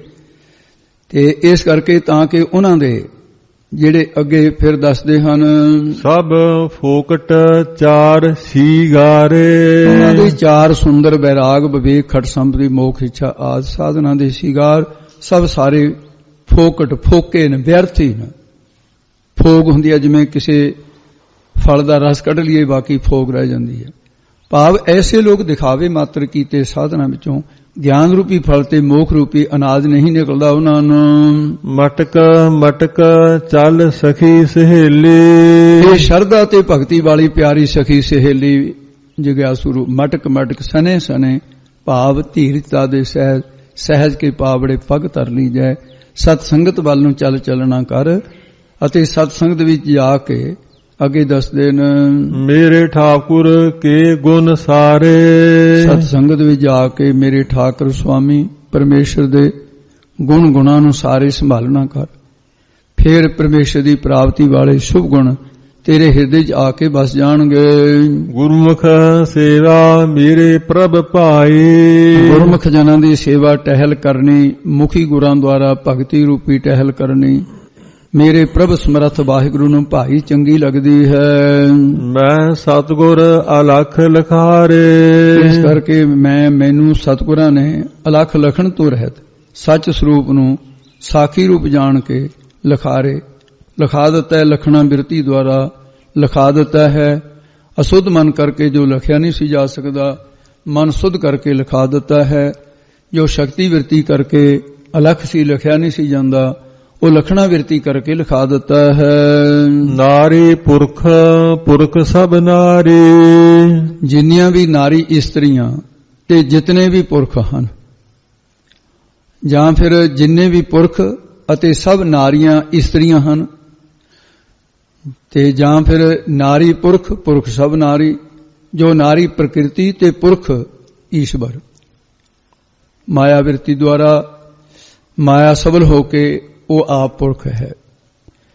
ਤੇ ਜਾਂ ਫਿਰ ਨਾਰੀ ਪੁਰਖ ਪੁਰਖ ਸਭ ਨਾਰੀ। ਨਾਰੀ ਭਾਵ ਮਾਇਆ ਤੇ ਪੁਰਖ ਈਸ਼ਵਰ। ਭਾਵ ਕੀ ਹੈ? ਮਾਇਆ ਸਬਲ ਈਸ਼ਵਰ ਸਾਰੇ ਉਹ ਪੁਰਖ ਤੇ ਸਾਰੀਆਂ ਇਸਤਰੀਆਂ ਨੂੰ ਪੈਦਾ ਕਰਦਾ ਹੈ। ਸਭ ਨਾਰੀ ਜਿੰਨੇ ਵੀ ਇਸਤਰੀ ਪੁਰਸ਼ ਤੇ ਉਹਨਾਂ ਫਿਰ ਜੋ ਸਭ ਸਾਰਿਆਂ ਵਿੱਚੋਂ ਏਕੋ ਇੱਕ ਤੇ ਅੱਗੇ ਦੱਸ ਸਭ ਏਕੋ ਪੁਰਖ ਮੁਰਾਰੇ। ਸਾਰਿਆਂ ਵਿੱਚ ਇੱਕੋ ਨਾਰੀ ਭਾਵ ਸਤ ਰੂਪਾਂ, ਭਾਵ ਕੀ ਹੈ? ਸੰਭੂ ਮਨ ਉਹ ਪੁਰਖ ਹੈ। ਸਤ ਰੂਪਾਂ ਇਸਤਰੀ ਹੈ। ਪੁਰਖ ਭਾਵ ਬਾਬਾ ਆਦਮ ਹੈ। ਨਾਰੀ ਭਾਵ ਅੰਮਾ ਹਵਾ ਹੈ। ਤੇ ਇਤਨੇ ਸਾਰੇ ਪੁਰਖ ਤੇ ਇਸਤਰੀਆਂ ਹਨ। ਇਹ ਸਾਰਿਆਂ ਵਿੱਚੋਂ ਏਕੋ ਇੱਕ ਮੁਰਾਰੀ ਪਰਮੇਸ਼ਰ ਹੀ ਪੁਰਖ ਹੈ। ਇਹ ਸਾਰੀਆਂ ਇੱਕ ਮੁਰਾਰੀ ਪਰਮੇਸ਼ਰ ਹੀ ਸਾਰੀ ਜਗ੍ਹਾ ਵਿਆਪਕ ਹੈ। ਭਾਵ ਕੀ ਹੈ? ਪੁਰਖਾਂ ਦਾ ਇਸਤਰੀਆਂ ਵਿੱਚ ਅਧਿਆਸ ਹੁੰਦਾ ਹੈ ਅਤੇ ਇਸਤਰੀਆਂ ਦਾ ਪੁਰਖਾਂ ਵਿੱਚ ਅਧਿਆਸ ਰਹਿੰਦਾ ਹੈ। ਇਸੇ ਕਰਕੇ ਇਸਤਰੀਆਂ ਦੀ ਨਿਆਈ ਸਾਰੇ ਨੇ ਉਹ ਸਾਰੇ ਜੋ ਮੁਰਾਰੀ ਕੇਵਲ ਇੱਕੋ ਵਾਹਿਗੁਰੂ ਹੀ ਪੁਰਖ ਹੈ ਤੇ ਠਾਕੁਰ ਏਕ ਸਵਾਈ ਨਾਰ। ਤੇ ਇਹਦੇ ਵਿੱਚ ਕਥਨ ਕੀਤਾ ਹੈ, ਇਸ ਯੁੱਗ में पुरख एक है होर सगली नार सवाई। पुरख भी एक किस्म के अहसास जी इस्त्रियां की श्रेणी दे विच गिने गए है। हर पुरख के अंदर इस्त्रीपना है, हर इस्त्री के अंदर पुरखपना है। क्यों? माता ते पिता दोनों दी अंश हैं। जो माता दी अंश हैं वो इस्त्री भाव है, जो पिता दी अंश है पुरख भाव है। हरेक शरीर के अंदर दोनों सम्मिलित हैं। पर पुरख जिहड़ा ਉਹਦਾ ਕੋਈ ਮਾਤਾ ਪਿਤਾ ਨਾ ਹੋਣ ਕਰਕੇ ਪੁਰਖ ਵਿਆਪਕ ਦਾ ਨਾਮ ਹੈ, ਉਹ ਪਰਮੇਸ਼ਰ ਹੈ। ਬਾਕੀ ਸਾਰੇ ਇਸਤਰੀਆਂ ਦੀ ਨਿਆਇਨ। तो इस करके ऐसा कथन कीता है जी, संत जना की रेन मन पाई। जिन्हां दे मन हिरदे विच संत जना भगत जना दी चरण धूड़ जिहड़ी है, चरण रेन राम धूड़ दा रेन धूड़ भाई चंगी लगी है।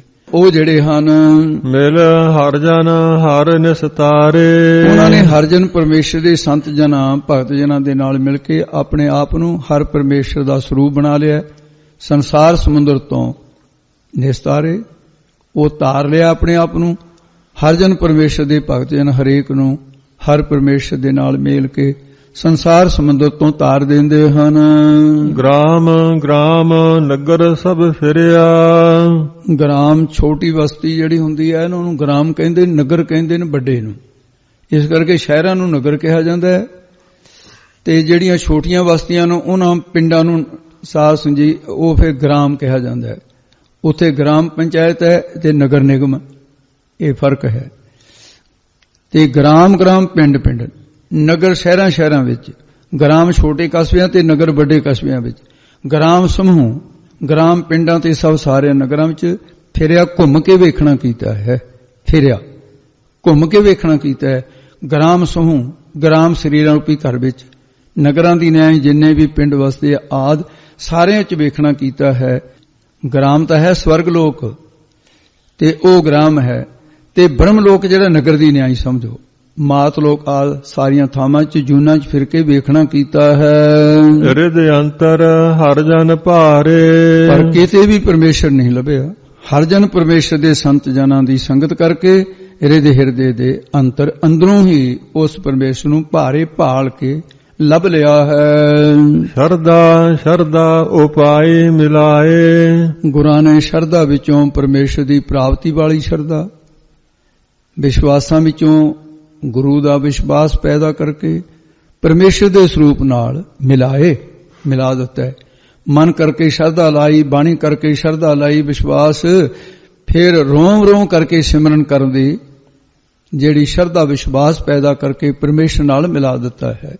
ਪਰਮੇਸ਼ਰ ਨੇ ਪਹਿਲਾਂ ਮੇਰੇ ਹਿਰਦੇ ਸਾਧ ਸੰਗਤ ਦੀ ਸ਼ਰਧਾ ਇਹ ਭਾਵਨਾ ਪੈਦਾ ਕੀਤੀ, ਉਪਾਏ ਪੈਦਾ ਕੀਤੀ। ਸਾਧ ਵਿੱਚੋਂ ਗੁਰੂ ਸਾਹਿਬ ਜੀ ਦੀ ਪ੍ਰਾਪਤੀ ਦੀ ਜਿਹੜੀ ਸ਼ਰਧਾ ਭਾਵਨਾ ਪੈਦਾ ਹੋਈ। ਫਿਰ ਗੁਰੂ ਸਾਹਿਬ ਜੀ ਨੇ ਨਾਮ ਜਪਣ ਦੀ ਸ਼ਰਧਾ ਪੈਦਾ ਕੀਤੀ। ਫਿਰ ਨਾਮ ਜਪਣ ਦੀ ਸ਼ਰਧਾ ਪੈਦਾ ਕਰਕੇ ਗੁਰੂ ਸਾਹਿਬ ਜੀ ਦਾ ਅੱਗੇ ਦੱਸਦੇ ਹਨ, ਮੋਕਾ ਹਰ ਗੁਰ ਗੁਰ ਨਿਸਤਾਰੇ। ਫਿਰ ਜਦੋਂ ਗੁਰੂ ਸਾਹਿਬ ਨੇ ਨਾਮ ਜਪਣ ਦੀ ਸ਼ਰਧਾ ਪੈਦਾ ਕਰ ਦਿੱਤੀ, ਫਿਰ ਨਾਮ ਜਪਣ ਦੀ ਸ਼ਰਧਾ ਪੈਦਾ ਕਰਕੇ ਗੁਰਾਂ ਨੇ ਵਾਹਿਗੁਰੂ ਦੇ ਸਰੂਪ ਵਿੱਚ ਸ਼ਰਧਾ ਪੈਦਾ ਕੀਤੀ। ਮੇਰਾ ਗੁਰਾਂ ਦੇ ਪਰਮੇਸ਼ਰ ਨਾਲ ਮੇਰਾ ਕਹਿੰਦੇ ਐਸਾ ਫਿਰ ਵਿਸ਼ਵਾਸ ਹੋ ਗਿਆ। ਫਿਰ ਗੁਰਾਂ ਨੇ ਪਰਮੇਸ਼ਰ ਦੇ ਨਾਲ ਮਿਲਾ ਦਿੱਤਾ। ਮੋਕੋ ਮੈਨੂੰ ਹਰ ਪਰਮੇਸ਼ਰ ਸਰੂਪ ਗੁਰ ਪੂਜਨੀਕ, ਜੋ ਗੁਰ ਸਤਿਗੁਰੂ, ਉਹ ਗੁਰੂਆਂ ਦੇ ਗੁਰੂ ਗੁਰੂ ਨਾਨਕ ਦੇਵ ਜੀ ਨੇ ਗਿਆਨ ਦੇ ਕੇ ਸੰਸਾਰ ਸਮੁੰਦਰ ਤੋਂ ਤਾਰ ਦਿੱਤਾ ਹੈ। ਪਵਨ ਸੂਤ ਸਭ ਨੀਕਾ ਕਰਿਆ। ਜਿਸ ਨੇ ਸਤਿਗੁਰਾਂ ਦੇ ਸ਼ਬਦ ਉਪਦੇਸ਼ ਦੀ, ਇਹ ਸਾਰੀ ਤੋਂ ਇਕੱਠੀ ਬੋਲੋ ਜੀ, ਸਤਿਗੁਰ ਸ਼ਬਦ ਵਿਚਾਰੇ। ਜਿਸ ਨੇ ਸਤਿਗੁਰਾਂ ਦੇ ਸ਼ਬਦ ਉਪਦੇਸ਼ ਦੀ ਵਿਚਾਰ ਕਰਕੇ ਸਭ ਸਾਰੇ ਪਵਨ ਸਵਾਸਾਂ ਰੂਪ ਸੂਤ ਸੂਤਰ ਨੂੰ ਸਿਮਰਨ ਕਰਕੇ ਨੀਕਾ ਹੱਛਾ ਚੰਗਾ ਬਣਾ ਲੈਣਾ ਕੀਤਾ ਹੈ। ਜਾਂ ਜਿਸ ਨੇ ਮਨ ਰੂਪੀ ਸੂਤ ਨੂੰ ਪਵਨ ਪਵਿੱਤਰ ਕਰਕੇ ਦੇਵੀ ਸੰਪਦਾ ਦੇ ਸਹਿਤ ਚੰਗਾ ਕਰ ਲਿਆ।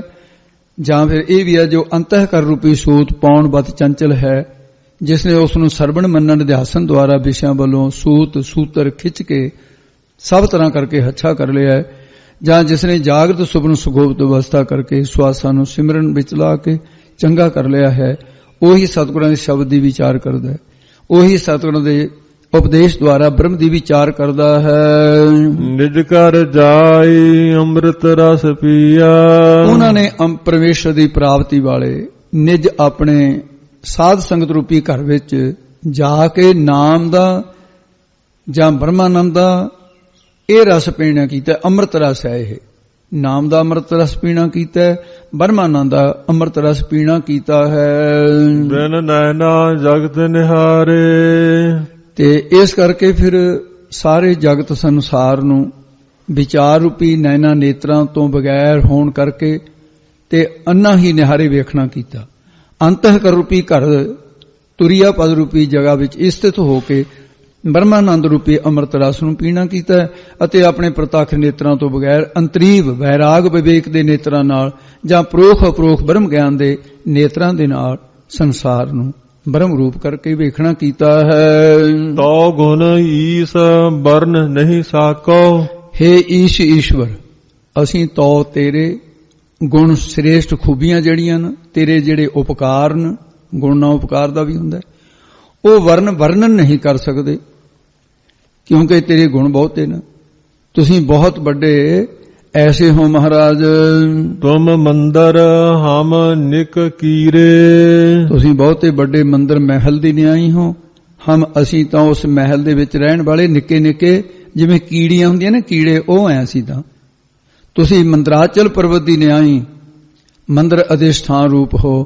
ਅਸੀਂ ਨਿੱਕੇ ਤੁੱਛ ਜੀਵ ਅਲਪਗਤਾ ਦੇ ਸਹਿਤ ਪੈਦਾ ਕੀਤੇ ਹੋ। ਤੇਰੇ ਕੀੜੇ, ਕੀੜੇ ਭਾਵ ਦਾਸ ਹਾਂ ਤੇਰੇ। ਨਾਨਕ ਕਿਰਪਾ ਕਰੋ ਗੁਰ ਮੇਲਹੁ। ਸਤਿਗੁਰੂ ਜੀ ਕਥਨ ਕਰਦੇ ਨੇ, ਹੇ ਪਰਮੇਸ਼ਰ ਤੁਸੀਂ ਕਿਰਪਾ ਦਇਆ ਦ੍ਰਿਸ਼ਟੀ ਕਰੋ, ਮੈਨੂੰ ਗੁਰੂ ਸਤਿਗੁਰਾਂ ਦੇ ਨਾਲ ਮੇਲੋ ਮੇਲਣਾ ਕਰੋ ਜੀ। ਮੈਂ RAM ਜਪਤ ਮਨ ਧੀਰੇ। ਹੇ ਰਾਮ ਪਰਮੇਸ਼ਰ ਅਸੀਂ ਗੁਰਾਂ ਦੇ ਨਾਲ ਮਿਲ ਕੇ ਤੇਰੇ ਨਾਮ ਨੂੰ ਜਪਤ ਜਪਣਾ ਕਰੀਏ, ਜਿਸ ਕਰਕੇ ਵਿਕਾਰਾਂ ਤੋਂ ਛੁੱਟ ਕੇ ਧੀਰੇ ਧੀਰਜਤਾ ਦੇ ਸਹਿਤ ਹੋ ਜਾਈਏ। ਮਨ ਧੀਰਜਤਾ ਜਾਂ ਇਹੋ ਸਮਝੋ ਜਤ ਪਹਾਰਾ ਧੀਰ ਜੋ ਸੁਨਿਆ, ਮਨ ਧੀਰਜਤਾ ਰੂਪ ਸੁਨਿਆਰ ਬਣ ਕੇ ਗਿਆਨ ਰੂਪੀ ਭੂਸ਼ਣ ਨੂੰ ਘੜ ਲਵੇ ਜੀ। ਨਾਟ ਮਹੱਲਾ ਚੌਥਾ। ਹੁਣ ਚੌਥੇ ਪਾਤਸ਼ਾਹ ਤੇ ਅੱਗੇ ਸਾਸੀ ਇਸੇ ਨਟ ਨਾਰਾਇਣ ਰਾਗ ਦੇ ਅੰਦਰ ਫਰਮਾਉਂਦੇ ਹਨ ਜੀ। ਮੇਰੇ ਮਨ ਭਜ ਠਾਕੁਰ ਅਗਮ ਅਪਾਰੇ। ਹੇ ਮੇਰੇ ਪਿਆਰੇ ਮਨਾ, ਹੇ ਮੇਰੇ ਪਿਆਰੇ ਮਨਾ, ਅਗਮ ਮਨ ਦੀ ਗਮਤਾ ਤੋਂ ਪਰੇ, ਅਪਾਰੇ ਪ੍ਰਕਿਰਤੀ ਦੇ ਪਾਰਾਵਾਰ ਤੋਂ ਰਹਿਤ ਠਾਕੁਰ ਜਿਹੜਾ ਸੁਆਮੀ ਹੈ, ਉਹਦੇ ਨਾਮ ਨੂੰ ਭਜ, ਭਜਨਾ ਕਰ। ਇਹਨੂੰ ਭਜ ਪਾਠ ਨਹੀਂ ਕਰਨਾ, ਇਹ ਨੋਟ ਕਰ ਲੈਣਾ ਜੀ। ਭਜ ਪੋਲਾ ਪਾਠ ਕਰਨਾ। ਭਜ ਹੁੰਦਾ ਭੱਜਣ ਤੋਂ, ਦੌੜਨ ਤੋਂ ਭਾਵ, ਇਹ ਭਜਣ ਤੋਂ ਹੈ। ਉਹਦਾ ਭਜਨ ਕਰ, ਸਿਮਰਨ ਕਰੋ। ਹਮ ਪਾਪੀ ਬਹੁ ਨਿਰਗੁਣਿਆਰੇ। ਹਮ ਅਸੀਂ ਤਮਾਮ, ਇਹ ਫਾਰਸੀ ਦਾ ਸ਼ਬਦ ਹੈ ਹਮ, ਤਮਾਮ ਦਾ ਵਾਚਕ ਹੈ। ਜਿੰਨੇ ਵੀ ਤਮਾਮ ਜੀ ਇਹ ਹੰਗਤਾ ਮਮਤਾ ਵਾਲੇ ਪਾਪੀ ਅਪਰਾਧੀ ਤੇ ਬਹੁਤ ਨਿਰਗੁਣਿਆਰੇ ਸੀ, ਭਾਵ ਕੋਈ ਗੁਣ ਨਹੀਂ ਸੀ। ਸਤ ਸੰਤੋਖ ਆਦਿ ਇਹਨਾਂ ਗੁਣਾਂ ਤੋਂ ਰਹਿਤ ਸੀ। ਕਰ ਕਿਰਪਾ ਗੁਰ ਨਿਸਤਾਰੇ। ਗੁਰ ਸਤਿਗੁਰਾਂ ਨੇ ਕਿਰਪਾ ਦਇਆ ਦ੍ਰਿਸ਼ਟੀ ਕਰਕੇ ਸਾਨੂੰ ਤਮਾਮ ਜੀਵਾਂ ਨੂੰ ਸੰਸਾਰ ਸਮੁੰਦਰ ਤੋਂ ਨਿਸਤਾਰੇ ਧਾਰ ਲਿਆ, ਭਾਵ ਬਚਾ ਲਿਆ। ਸੰਸਾਰ ਸਮੁੰਦਰ ਸੀ, ਡੁੱਬਣ ਨਹੀਂ ਦਿੱਤਾ ਇਹਦੇ ਤੇ। ਰਹਾਉ ਅਸਾਈ ਦੇ ਕੇ ਫਰਮਾਉਂਦੇ ਹਨ ਜੀ। ਸਾਧੂ ਪੁਰਖ ਸਾਧ ਜਨ ਪਾਏ। ਜਿਨ੍ਹਾਂ ਸਾਧ ਸ੍ਰੇਸ਼ਟ ਅਧਿਕਾਰੀ ਜਨਾਂ ਨੇ, ਸਾਧਨਾ ਕਰਨ ਵਾਲਿਆਂ ਨੇ ਸਾਧੂ ਸ੍ਰੇਸ਼ਟ ਤੇ ਪੁਰਖ ਪੂਰਨ ਸਤਿਗੁਰੂ ਜੀ ਪਾਏ। ਸਾਧ ਨਾਮ ਨਿਰਮਲਤਾ ਕੇ ਕਰਨ, ਸਾਧ ਵਾਹਿ ਜਗ ਜਾਨੀਏ ਜਾ ਕੇ ਨਹੀਂ ਅਪਾਦ ਮਨ। ਜਦੋਂ ਉਹ ਪਾਏ ਨਾ ਤੇ ਉਸ ਵਿੱਚ ਫਿਰ ਇਸ ਤਰ੍ਹਾਂ ਕਹਿੰਦੇ ਹਨ, ਇੱਕ ਬਿਨੋ ਕਰੋ ਗੁਰ ਪਿਆਰੇ। ਹੇ ਮੇਰੇ ਪਿਆਰੇ ਗੁਰ ਸਤਿਗੁਰੂ ਜੀ, ਅਸੀਂ ਤੁਹਾਡੇ ਅੱਗੇ ਬੇਨਤੀਆਂ ਵਿੱਚੋਂ ਇੱਕ ਬਿਨੋ ਕਰੋ ਗੁਰ ਪਿਆਰੇ। ਬੇਨਤੀਆਂ ਵਿੱਚੋਂ ਇੱਕ ਇਉਂ ਬੇਨਤੀ ਕਰਦੇ ਹਾਂ ਮਹਾਰਾਜ। ਰਾਮ ਨਾਮ ਧਨ ਪੂਜੀ ਦੇਵਹੁ। ਸਾਨੂੰ ਮੁਕਤੀ ਰੂਪ ਸੌਦਾ ਖਰੀਦਣ ਵਾਸਤੇ ਰਾਮ ਪਰਮੇਸ਼ਰ ਦੇ ਨਾਮ ਰੂਪੀ ਧਨ ਦੀ ਇਹ ਤੇ ਅੱਖਰਾਂ ਦੇ ਵਿੱਚ ਪੂਜੀ ਹੋਈ ਹੈ, ਪਰ ਭਾਵ ਪੂੰਜੀ ਤੋਂ ਹੈ। ਪੂੰਜੀ ਰਾਸ, ਪੂੰਜੀ ਬਖਸ਼ ਦੇਣਾ ਕਰੋ ਮਹਾਰਾਜ। ਨਾਮ ਰੂਪੀ ਧਨ ਦਿਓ, ਭਾਗ ਠੜੇ ਹਰ ਸੰਤ ਤੁਮਾਰੇ ਜਿਨ ਕਰ ਧਨ ਹਰ ਨਾਮਾ। ਇਹ ਮਾਰਾ ਪੂੰਜੀ ਦਿਓ। ਸਭ ਤਿਸ਼ਨਾ ਭੂਖ ਨਿਵਾਰੇ। ਜਿਸ ਕਰਕੇ ਆਸਾ ਪਦਾਰਥਾਂ ਦੀ ਤ੍ਰਿਸ਼ਨਾ ਆਦ ਜਿਹੜੀ ਭੁੱਖ ਹੈ ਨਾ, ਇਹ ਸਭ ਨਿਵਾਰੇ, ਨਿਵਰਤੋ ਕਰ ਲਈਏ। ਪਚੈ ਪਤੰਗ ਮ੍ਰਿਗ ਭ੍ਰਿੰਗ ਕੁੰਚਰ ਮੀਨ। ਹੁਣ ਇਹਦੇ ਵਿੱਚ ਧੰਨ ਗੁਰੂ ਰਾਮਦਾਸ ਮਹਾਰਾਜ ਨੇ ਬਾਹਰ ਦੇ ਜਿਹੜੇ ਜੀਵ ਨੇ, ਜਿਨ੍ਹਾਂ ਨੂੰ ਇੱਕ ਇੱਕ ਵਿਸ਼ੇ ਨੇ ਪ੍ਰਭਾਵਿਤ ਕੀਤਾ ਹੋਇਆ, ਉਹਨਾਂ ਨਾਂ ਲੈਂਦੇ ਆ ਤੇ ਫਿਰ ਵੀ ਇਹ ਇੱਕ ਇੱਕ ਇੰਦਰੀ ਨੇ ਕਿਸ ਤਰ੍ਹਾਂ ਸਤਿਆਨਾਸ਼ ਕੀਤਾ ਇਹਦਾ। ਫਿਰ ਮਨੁੱਖ ਨੂੰ ਦੱਸਣਗੇ ਤੇਰੇ ਤੇ ਪੰਜੇ ਨੇ। ਪਤੰਗ ਇਹ ਭਮੱਕੜ ਜਿਹੜਾ ਹੈ, ਪਰਵਾਨਾ ਜਿਹਨੂੰ ਕਹਿੰਦੇ ਆ, ਉਹਦੇ ਅੱਖਾਂ ਦੇ ਵਿੱਚ ਇਹ ਦੇਖਣ ਦਾ ਵਿਸ਼ਾ ਹੈ, ਦੇਖਣ ਦਾ ਚਸਕਾ ਹੈ। ਉਹਨੂੰ ਸ਼ਮਾ ਬਲਦੀ ਹੈ, ਰੂਪ ਦੇ ਉੱਤੇ ਲਵਾਇਮਾਨ ਹੁੰਦਾ ਹੈ। ਰੂਪ ਦੇਖਣ ਵਾਸਤੇ ਅੱਖਾਂ ਦੀ ਨਿਗਾਹ ਦਾ ਮਾਰਿਆ ਹੋਇਆ ਅੱਗ ਦੇ ਦੀ ਲਾਟ ਵਿੱਚ ਐ ਸਮਝਦਾ ਵੀ ਮੈਂ ਇਹਨੂੰ ਜੱਫਾ ਮਾਰਨਾ, ਬੜੀ ਸੋਹਣੀ ਚੀਜ਼ ਹੈ।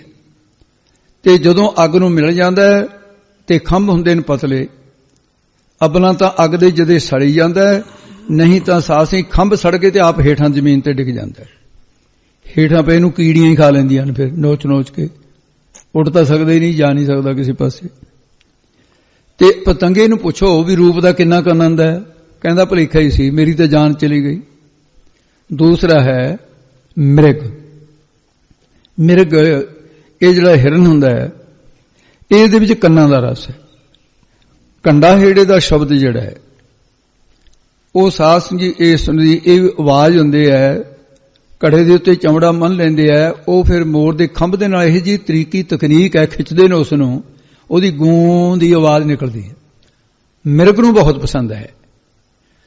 ਚਾਂਦਣੀ ਰਾਤ ਹੁੰਦੀ ਹੈ ਤੇ ਉਹ ਕੀ ਕਰਦੇ ਆ ਵੀ ਚਾਦਰਾ ਤਾਣ ਦਿੰਦੇ ਆ ਤੇ ਇੱਧਰ ਲਾਈਟ ਜਗਾਈ ਹੁੰਦੀ ਹੈ, ਆਵਾਜ਼ ਦਿੰਦੇ ਆ। ਮਿਰਗੋ ਚਾਨਣੇ ਦੇ ਆ ਕੇ ਅੱਖਾਂ ਬੰਦ ਕਰਕੇ ਖੜ ਜਾਂਦਾ, ਬਸ ਉਹ ਫੜ ਕੇ ਜਿਹੜੇ ਗਲ ਵੜ ਦਿੰਦੇ ਨੇ ਉਹਦਾ, ਤੇ ਚਮੜੀ ਵੀ ਉੱਡ ਗਈ ਤੇ ਮਿਰਗ ਆਪਣੀ ਜਿਹੜੀ ਜਾਨ ਸੀ ਗਵਾ ਬੈਠਾ। ਕਾਰਨ ਕੀ ਬਣਿਆ? ਸੁਣਨ ਦੇ ਇਸ ਰਸ ਨੇ ਗਵਾ ਕੇ ਰੱਖਦੀ, ਜ਼ਿੰਦਗੀ ਗਵਾ ਕੇ ਪਰਾਏ ਵਸ ਕਰ ਦਿੱਤੀ, ਤੇ ਜਾਂ ਫਿਰ ਉਹ ਕਤਲ ਹੀ ਹੋ ਗਿਆ, ਖਤਮ ਕਰ ਦਿੱਤਾ। ਤੇ ਤੀਸਰਾ ਭ੍ਰਿੰਗ। ਭ੍ਰਿੰਗ ਨਾਮ ਹੈ ਭੌਰੇ ਦਾ। ਇਹਦੇ 'ਚ ਖੁਸ਼ਬੂ ਲੈਣ ਦਾ, ਸੁਗੰਧੀ ਦਾ ਰਸ ਲੈਣ ਦਾ ਇਹਦੇ ਅੰਦਰ ਬੜਾ ਭਾਰੀ ਇਹ ਇੱਕ ਵਿਸ਼ਾ ਰਸ ਹੈ, ਸੁਗੰਧੀ ਦਾ ਰਸ ਹੈ ਇਹਦੇ ਅੰਦਰ। ਤੇ ਉਹਦੇ ਵਿੱਚ ਫਿਰ ਇਹ ਫੁੱਲ ਦੇ ਵਿੱਚ ਰਸ ਲੈਂਦਾ ਲੈਂਦਾ ਫੁੱਲ ਹੋ ਜਾਂਦਾ ਬੰਦ। ਜਦੋਂ ਫੁੱਲ ਬੰਦ ਹੋ ਜਾਂਦਾ, ਵਿੱਚੇ ਭੌਰਾ ਬੰਦ ਹੋ ਜਾਂਦਾ ਹੈ, ਤੇ ਸਵੇਰ ਦੇ ਵਕਤ ਤਰੇਲੇ ਤਰੇਲੇ ਫੁੱਲਾਂ ਨੂੰ ਮਾਲੀ ਆਉਂਦਾ, ਕੱਟ ਕੇ ਲੈ ਜਾਂਦਾ। ਉਹ ਤਾਂ ਫੁੱਲਾਂ ਦਾ ਉਹਨੇ ਤਾਂ ਅੱਗੇ ਚੱਲ ਕੇ ਆਤਰ ਫਲੇਲ ਬਣਾਉਣਾ।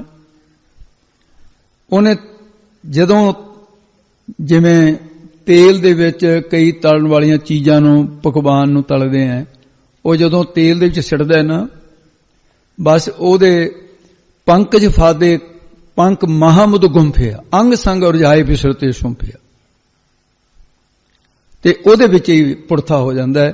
ਉਹਨੂੰ ਪੁੱਛੋ ਵੀ ਕੀ ਲੱਭਿਆ ਤੈਨੂੰ? ਸੁਗੰਧੀ ਦੇ ਵਿੱਚੋਂ ਜਾਨ ਗਵਾ ਕੇ ਬੈਠ ਗਿਆ, ਸੜ ਗਿਆ ਉਹਦੇ ਵਿੱਚ ਤੇਲ ਦੇ। ਇਹ ਭ੍ਰਿੰਗ ਦੀ ਹਾਲਤ। ਇਸ ਤੋਂ ਅੱਗੇ ਆ ਗਿਆ ਕੁੰਚਰ। ਕੁੰਚਰ ਨਾਮ ਹੈ ਹਾਥੀ ਦਾ। ਜੇ ਹਾਥੀ ਦੀ ਕਾਮ ਵਾਸ਼ਨਾ ਇਹੋ ਜੀ ਹੈ, ਇਹ ਬਸ ਦੇ ਵਿੱਚ ਨਹੀਂ ਰਹਿੰਦਾ, ਬੇਵਸ ਹੋ ਜਾਂਦਾ ਹੈ।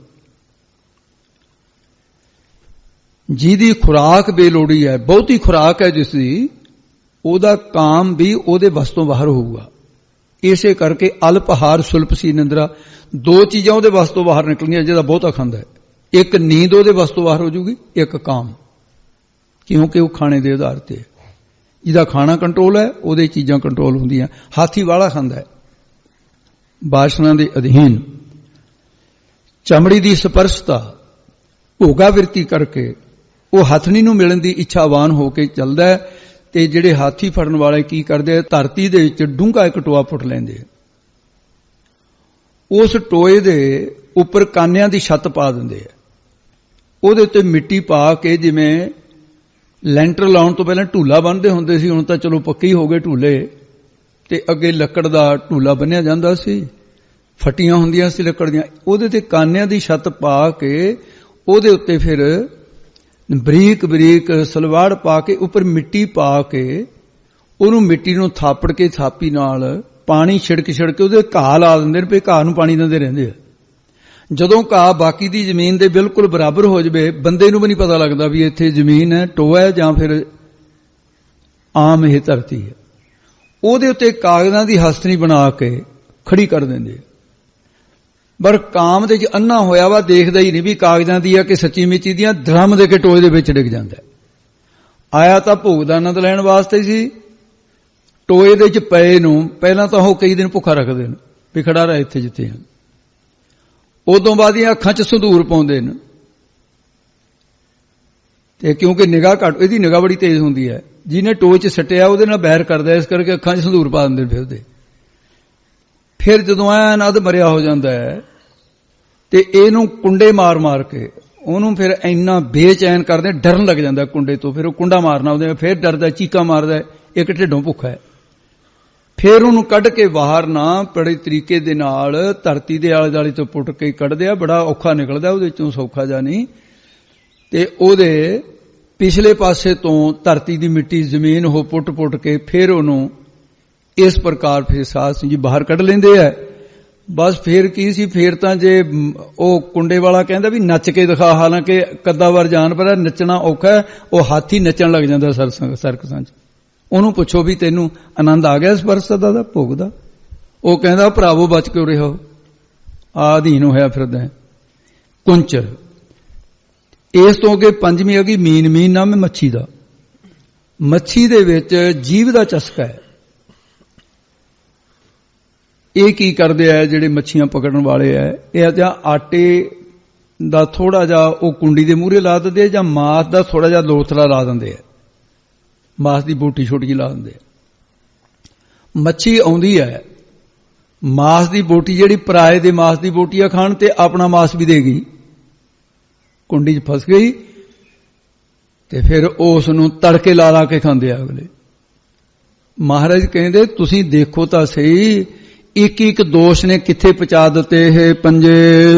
ਇੱਕ ਇੰਦਰੀ ਪਕੜ ਸੰਘਾਰੇ। ਇਹ ਇੱਕ ਇੱਕ ਇੰਦਰੀ ਨੇ ਪਕੜ ਕੇ ਸੰਘਾਰ ਦਿੱਤੇ, ਮਾਸ ਕਰ ਦਿੱਤੇ, ਨਾਸ ਹੋ ਗਿਆ ਇਹਨਾਂ ਦਾ। ਇਸ ਕਰਕੇ ਪਚੈ ਪਤੰਗ ਮਿਰਗ ਭ੍ਰਿੰਗ ਕੁੰਚਰ ਮੀਨ। ਇੱਕ ਇੰਦਰੀ ਪਕੜ ਸੰਘਾਰੇ। ਪਤੰਗ ਭਮੱਕੜ ਪ੍ਰਵਾਨਾ ਰੂਪ ਨੂੰ ਦੇਖਣ ਵਾਸਤੇ ਅੱਖਾਂ ਦਾ ਨਿਗਾਹ ਦਾ ਮਾਰਿਆ ਹੋਇਆ ਅੱਗੇ ਸੜ ਗਿਆ। ਮਿਰਗ ਹਿਰਨ ਕੰਨਾਂ ਦੇ ਰਸ ਦੇ ਵਿੱਚ ਆ ਕੇ ਘੰਡੇਹੇੜ ਦਾ ਸ਼ਬਦ ਸੁਣਦੇ ਸ਼ਿਕਾਰੀ ਦੇ ਵਸ ਪੈ ਗਿਆ। ਭੌਰਾ ਨਾਸਾਂ ਦੀ ਖੁਸ਼ਬੂ ਲੈਂਦਾ ਹੋਇਆ ਫੁੱਲਾਂ ਦੇ ਵੀ ਕੈਦ ਹੋ ਕੇ ਪੁਰਥਾ ਬਣ ਗਿਆ। ਕੁੰਚਰ ਹਾਥੀ ਕਾਮ ਵਾਸਨਾ ਦੇ ਅਧੀਨ ਹੋ ਕੇ ਚਮੜੀ ਦੀ ਸਪਰਸ਼ਤਾ ਦਾ ਆਨੰਦ ਲੈਣ ਵਾਸਤੇ ਕੈਦ ਹੋ ਗਿਆ। ਮੀਨ ਮੱਛੀ ਜੀਵ ਦੇ ਸਵਾਦ ਕਾਰਨ ਆਪਣੇ ਆਪ ਨੂੰ ਕੁੰਡੀ 'ਚ ਫਸਾ ਲੈਂਦੀ ਹੈ। ਕਿਉਂ ਇੱਕ ਇੱਕ ਇੰਦਰੀ ਨੇ ਤੇ ਇੱਕ ਇੱਕ ਵਿਸ਼ੇ ਨੇ ਪੰਜਾਂ ਨੂੰ ਪਕੜ ਕੇ ਸੰਘਾਰੇ ਨਾਸ ਕਰ ਦਿੱਤਾ ਹੈ। ਪਰ ਐ ਮਨੁੱਖ ਤੂੰ ਥੋੜਾ ਜਿਹਾ ਖਿਆਲ ਕਰਕੇ ਵੇਖ। ਪੰਚ ਭੂਤ ਸਬਲ ਹੈ ਦੇਹੀ। ਇਹ ਤੇਰੀ ਦੇਹੀ ਕਾਇਆ ਦੇ ਵਿੱਚ ਕਾਮ ਕ੍ਰੋਧ ਲੋਭ ਮੋਹ ਹੰਕਾਰ ਸ਼ਬਦ ਸਪਰਸ਼ ਰੂਪ ਰਸ ਗੰਧ, ਇਹ ਪੰਜੇ ਭੂਤ ਨੇ ਸਾ ਵੱਲ ਸਹਿਤ ਬਲ ਦੇ ਹੈ ਤੇਰੇ ਵਿੱਚ ਨੇ ਇਹ। ਤੇ ਤੇਰਾ ਬਚਾ ਕਿਵੇਂ ਹੋਏਗਾ? ਮਿਰਗ ਮੀਨ ਭ੍ਰੰਗ ਪਤੰਗ ਕੁੰਚਰ ਏਕ ਦੋਖ ਵਿਨਾਸ਼। ਪੰਜ ਦੋਖ ਅਸਾਧ ਜਾਮਹਿ ਤਾਂ ਕੀ ਕੇਤਕ ਆਸ। ਤੇਰੀ ਕਿੰਨੀ ਕਾਸ ਹੈ ਬਈ? ਇਸ ਕਰਕੇ ਤੇਰੀ ਕੋਈ ਆਸ ਨਹੀਂ। ਤੇ ਪਤੰਗੇ ਨਹੀਂ ਨਿਆਈ। ਤੇਰੇ ਨੇਤਰ ਜਾਂਦੇ ਨੇ ਪਰਾਈਆਂ ਇਸਤਰੀਆਂ ਨੂੰ ਵੇਖਣ ਵਾਸਤੇ। ਪਰਾਏ ਰੂਪ ਨੂੰ ਦੇਖ ਕੇ ਇਸਤਰੀਆਂ ਪੁਰਸ਼ਾਂ ਦੇ ਰੂਪ ਨੂੰ ਦੇਖਦੀਆਂ ਨੇ, ਪੁਰਸ਼ ਇਸਤਰੀਆਂ ਦੇ ਰੂਪ ਨੂੰ ਦੇਖਦੇ ਆ। ਤੇ ਪਤੰਗੇ ਦੀ ਤਰ੍ਹਾਂ ਫਿਰ ਜਿਵੇਂ ਖੰਭ ਸੜ ਜਾਂਦੇ ਆ, ਇਸ ਪ੍ਰਕਾਰ ਇੱਜ਼ਤ ਐ ਸੜ ਜਾਂਦੀ ਹੈ। ਖੰਭ ਸੜਨ ਨੂੰ ਦੇਰ ਨਹੀਂ ਲੱਗਦੀ, ਇੱਜ਼ਤ ਬਰਬਾਦ ਹੋਣ ਨੂੰ ਵੀ ਦੇਰ ਨਹੀਂ ਲੱਗਦੀ। ਸਮਾਜ ਦੇ ਵਿੱਚ ਜਿਹੜਾ ਉੱਡਿਆ ਫਿਰਦਾ ਮੈਂ ਇੱਜ਼ਤਦਾਰ ਹਾਂ, ਬੇਇੱਜ਼ਤ ਹੋ ਜਾਂਦਾ ਹੈ। ਪਤੰਗ ਦੀ ਹਾਲਤ ਜਿਹੜੀ ਹੈ ਉਹ ਇਹਦੀ ਹੋਏਗੀ। ਮਿਰਗ ਜਿਹੜਾ ਘੰਡੇ ਹੇੜੇ ਦਾ ਸ਼ਬਦ ਸੁਣ ਕੇ ਉਹ ਅਧੀਨ ਹੋ ਜਾਂਦਾ ਹੈ। ਇਸੇ ਤਰ੍ਹਾਂ ਵਿਸ਼ੇ ਰਸ ਦੇ ਬੋਲ ਸੁਣ ਕੇ, ਇਸੇ ਕਰਕੇ ਲੋਕ ਗਾਣੇ ਸੁਣਦੇ ਆ। ਗਾਣਿਆਂ 'ਚ ਹੋਰ ਕੀ ਧਰਿਆ ਪਿਆ? ਉਤੋਂ ਰਸ ਲੈਂਦੇ ਨੇ, ਵਿਸ਼ਾ ਰਸ ਲੈਂਦੇ ਨੇ। ਉਹ ਜਦੋਂ ਵਿਸ਼ਿਆਂ ਦਾ ਅੰਦਰ ਭਾਂਬੜ ਮਚ ਰਿਹਾ ਹੈ, ਉਹਦੇ ਨਾਲ ਗਾਣੇ ਸੁਣ ਕੇ ਭਾਂਬੜ ਹੋਰ ਤੇਜ਼ ਹੋ ਜਾਂਦਾ ਹੈ। ਇਹ ਪਾਣੀ ਤਾਂ ਹੈ ਨਹੀਂ ਵੀ ਅੱਗ ਬੁਝੂਗੀ, ਇਹ ਤਾਂ ਲੱਕੜਾਂ ਨਾ, ਭਾਂਬੜ ਹੋਰ ਮਚਦਾ ਹੈ। ਇਸ ਕਰਕੇ ਮਿਰਗ ਦੀ ਧਿਆਈ, ਫਿਰ ਮਿਰਗ ਦਾ ਮਾਸ ਵੀ ਨਹੀਂ ਹੈ, ਮਿਰਗ ਦੀ ਜਾਨ ਵੀ ਨਹੀਂ ਹੈ। ਇਹ ਮਿਰਗ ਰੂਪ ਜੀਵ ਹੈ। ਵਿਸ਼ੇ ਰਸ ਦੇ ਗਾਣੇ ਸੁਣ ਕੇ ਤੇ ਵਿਸ਼ੇ ਰਸ ਦੀਆਂ ਗੱਲਾਂ ਸੁਣ ਕੇ ਮਿਰਗ ਦੀ ਤਰ੍ਹਾਂ ਫਸਦਾ ਹੈ। ਭ੍ਰਿੰਗ ਨਾਮ ਭੌਰੇ ਦਾ ਹੈ।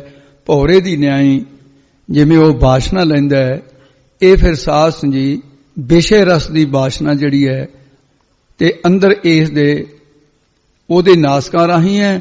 ਇਹਦੇ ਅੰਦਰ ਅੰਤਸ਼ਕਰਨ ਦੇ ਵਿੱਚੋਂ ਮੰਦੀ ਵਾਸ਼ਨਾ ਜਿਹੜੀ ਹੈ, ਬਸ ਉਹਦੇ ਮੰਦੀ ਵਾਸ਼ਨਾ ਪੂਰੀ ਕਰਨ ਵਾਸਤੇ ਫੁੱਲਾਂ ਦੀ ਨਿਆਈ ਬਾਹਰਲੇ ਸਰੀਰਾਂ ਨੂੰ ਸੁੰਘਦਾ ਫਿਰਦਾ ਹੈ। ਕੁੰਚਰ ਹਾਥੀ ਦੀ ਜਿਸ ਤਰ੍ਹਾਂ ਉਹ ਟੋਏ ਦੇ ਵਿੱਚ ਡਿੱਗਿਆ, ਹਾਥੀ ਦੀ ਨਿਆਈ ਬਹੁਤ ਸਾਰੇ ਨਰਕਾਂ ਦੇ ਟੋਏ 'ਚ ਤਾਂ ਡਿੱਗਣਾ ਹੈ, ਪਰ ਪ੍ਰਤਾਕੀ ਜੇਲ੍ਹ ਦੇ ਟੋਏ 'ਚ ਡਿੱਗੇ ਹੋਏ ਦੇਖੇ ਜਾਂਦੇ ਆ। ਉਹ ਕੀ ਹੋਇਆ ਸੀ ਉਹਨਾਂ ਨੂੰ ਪੁੱਛੋ, ਉਹ ਹਾਥੀ ਸੀ। ਹਥਣੀ ਦੀ ਨਿਆਈ ਉਹਨਾਂ ਦੇ ਨਾਲ ਉਹੀ ਕੁਝ ਹੋਇਆ ਹੈ।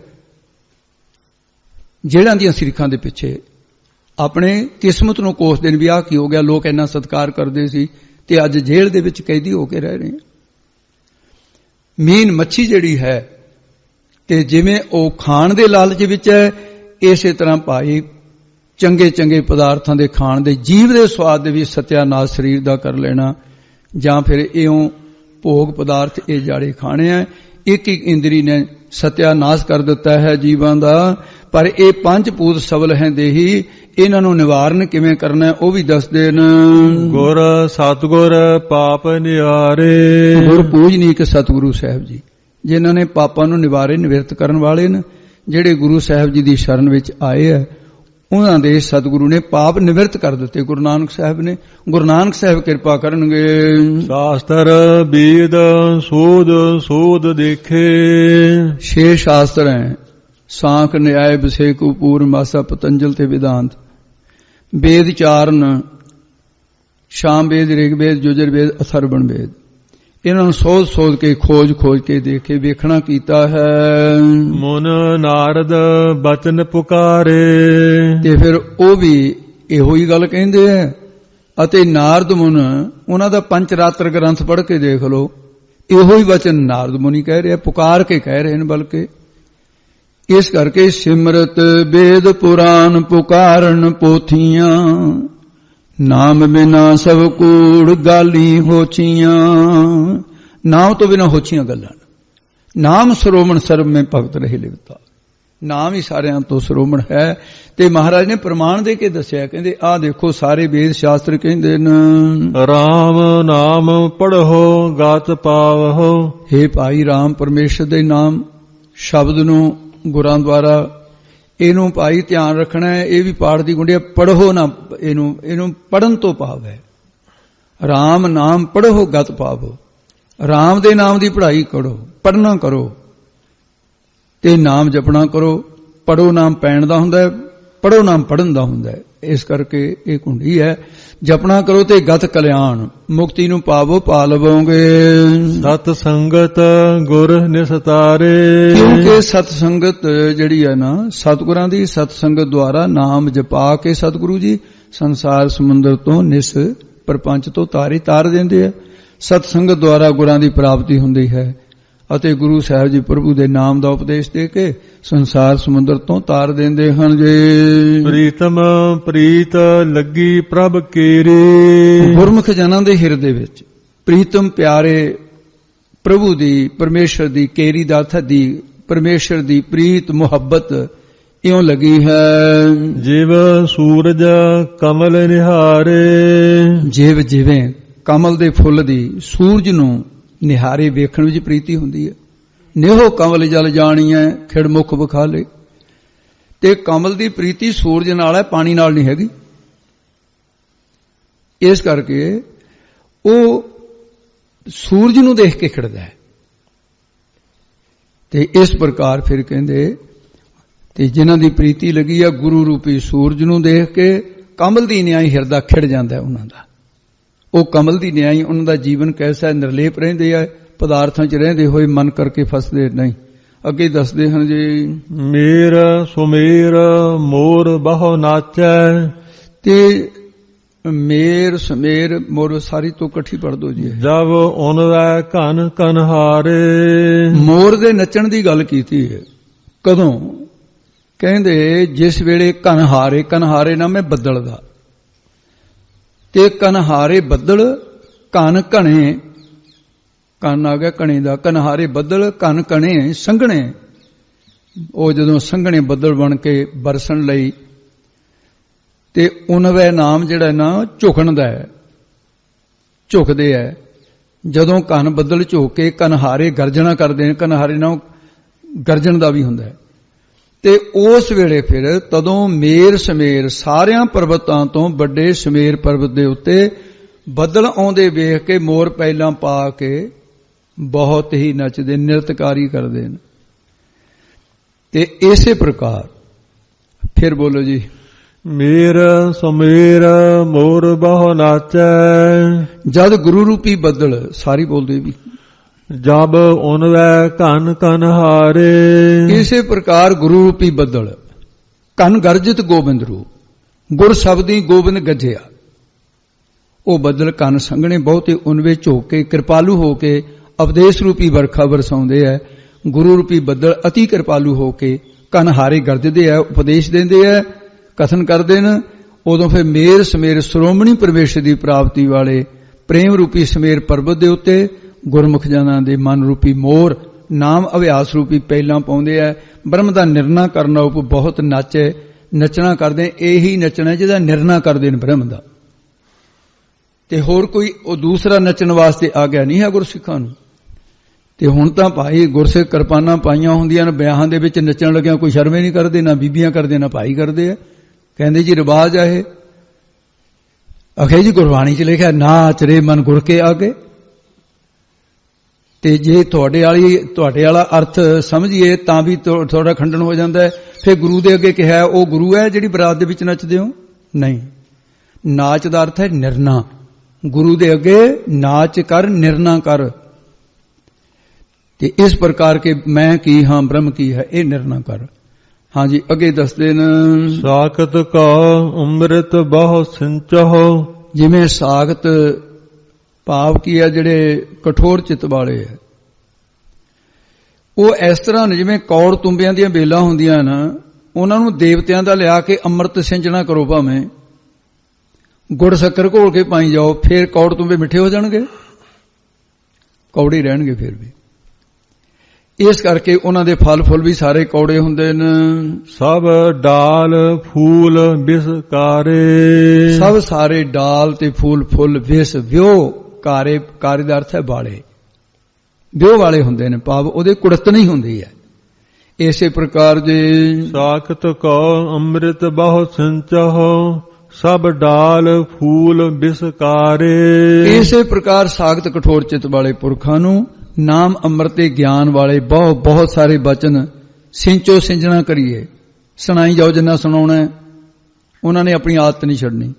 ਬ੍ਰਹਮ ਗਿਆਨ ਦਾ ਉਪਦੇਸ਼ ਦੇਣਾ ਕਰੀਏ ਤਾਂ ਵੀ ਉਹ ਡਾਲ ਦੀ ਨਿਆਈ ਇੰਦਰੀਏ ਤੇ ਫੁੱਲ ਦੀ ਨਿਆਈ ਕਰਮ ਆਦਿ ਸਾਰੇ ਵਿਉ ਰੂਪੀ ਵਿਸ਼ਿਆਂ ਕਾਰੇ ਵਾਲੇ ਹੁੰਦੇ ਨੇ। ਕਾਰੇ ਕਾਲੀਆਂ ਕਰਤੂਤਾਂ ਕਰਨ ਵਾਲੇ ਹੁੰਦੇ ਨੇ।